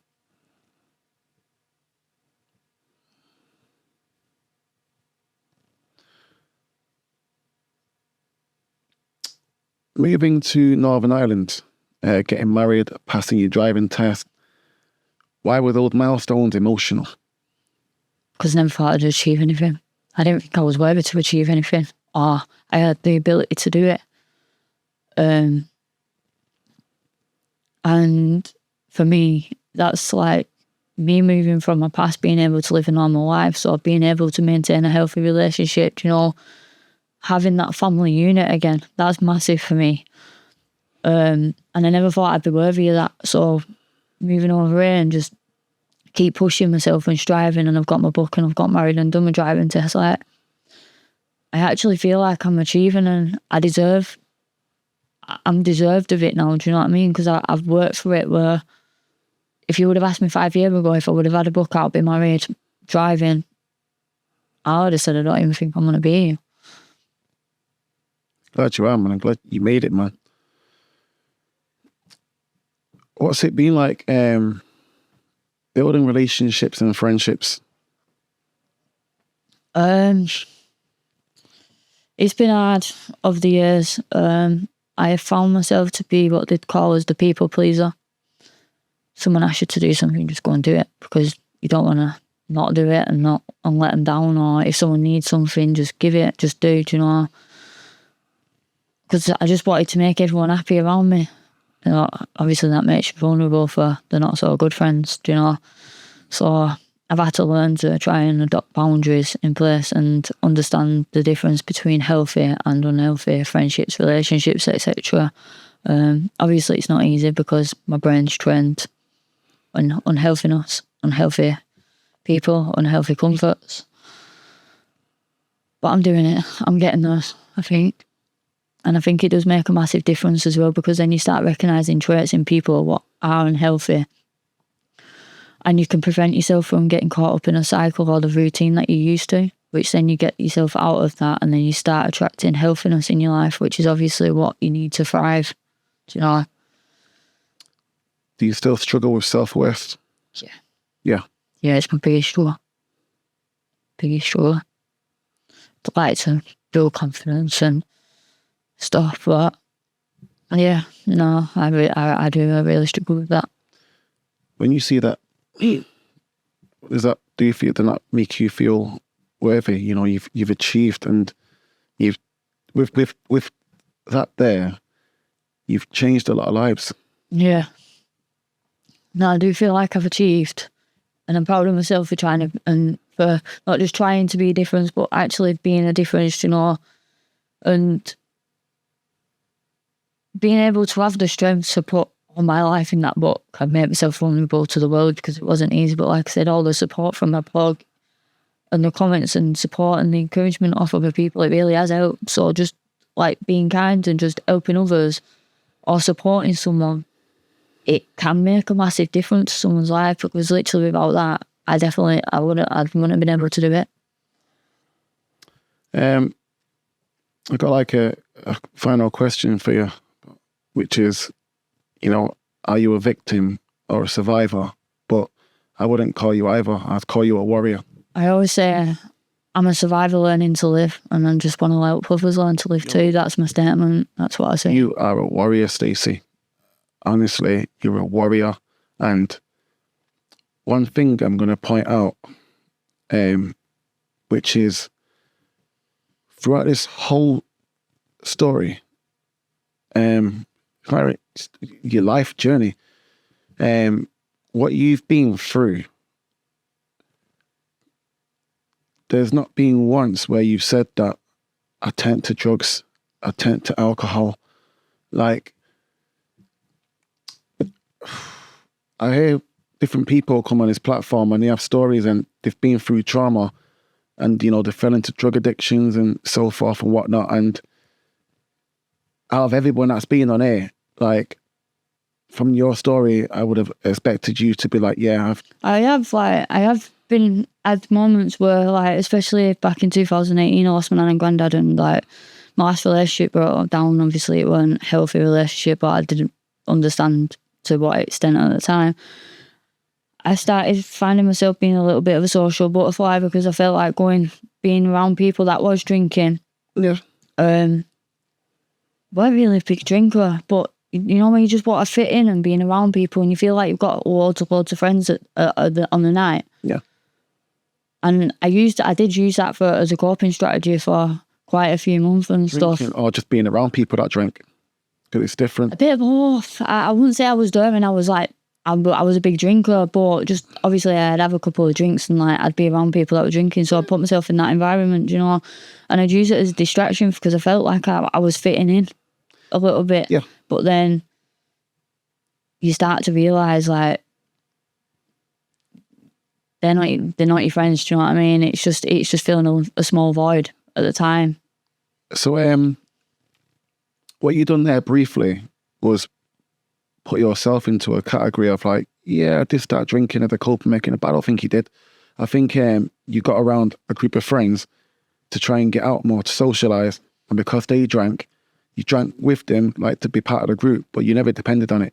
No, because if they would have gone cinemas, I would have gone cinemas. If they would have gone, I don't know, doing something else, I would have done that. Do you know what I mean? It was just about fitting in for me. But so you didn't rely or depend on the alcohol to get through your traumas. You're an absolute warrior. This is my point. Like a lot of people fell into drug addictions as a coping mechanism, and I would have, out of everyone that's been on this platform, I would have put you, for what you've been through, at the top. That would have been like drugs, and I would have been like, I 100% understand, like you trying to numb the pain and so forth, and you haven't. Like honestly, you are a warrior, like a warrior. Honestly, like self-worth, you are worthy. You can pick up Thor's hammer. You're worthy. I promise you. Like, you're stronger than you think. You're stronger than you believe, and doing what you've done today. Not even what you've done today. Today, what you've done is you've got a lot off your chest and you've told your story, and we wanted to help a lot of people. But you've done that when you wrote your book, and you are a warrior, and you are like, everything you want to do, you're already doing it. You're already changing lives, and I believe that you're going to go on to achieve a whole lot more. And working with children, care homes, I believe you'll do that. And, you know, I think you'd be great at it too, because you really want to make a change. Yeah. And as I mentioned to you, like, there's a lot of stories where, you know, people overcome the rock bottom and they fell into addiction and then they've got out of it and they've overcome and so forth. You've never had that. You've literally dealt with everything head on, and it's been traumatic, and you've just dealt with it. You've not numbed and hid anything. You've not, you know, put on a mask and hid away and numbed anything. Like, you've dealt with everything. Even you've sat here and dealt with everything, and you've relived a lot of it too, being here, and it's been heartbreaking to sit here and watch. And I've fought in this to remain strong. There's a lot of times I wanted to break down. What you're saying was so traumatizing, and to see you being strong, it's like, I can't even fight it. Do you know what I mean? You're a warrior. Honestly, you're a warrior. It's hard, but people need to know that it's okay to speak out. Do you know what I mean? And like, This is it. It is okay to be heard. You don't have to sit in silence. Being a prisoner of your own mind is a false sense of security. Like, not speaking out is a false sense of security. What your journey, your healing process started when you started speaking out. Yeah. And that is it. A lot of us contain everything, and, you know, like I'm saying, we contain it and we mask it, but you've not done that. Like, you're a warrior, Stace. Honestly, I didn't expect that, but like, this has been very inspiring, and I wish you nothing but the best. I do. I promise you that. Like, you're married, you're driving, you know, like you're doing everything that you said that you didn't believe you could do. Like, you're inspirational. You're a very strong, inspirational woman, and I believe that you're going to inspire a lot more and change a lot more lives. But again, thank you for coming on and sharing your story, and I hope I've done you justice with this. I do. Yeah, no, thank you. No problem. Thank you. Like, this was amazing. Yeah.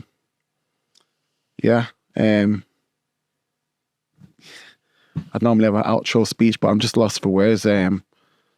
But again, just say you're a warrior, and I wish you nothing but the best.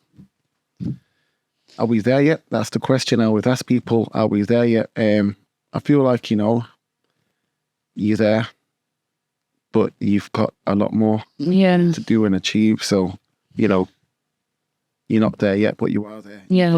You've done it, but you're going to do a lot more. Yeah, I keep pushing forward and in middle of building a website and creating programs to fill gaps in society that just isn't there and stuff like that. So I just keep seeing what I want to do. Yeah. Thank you for coming in. Honestly, thank you. Amazing. Amazing. Honestly.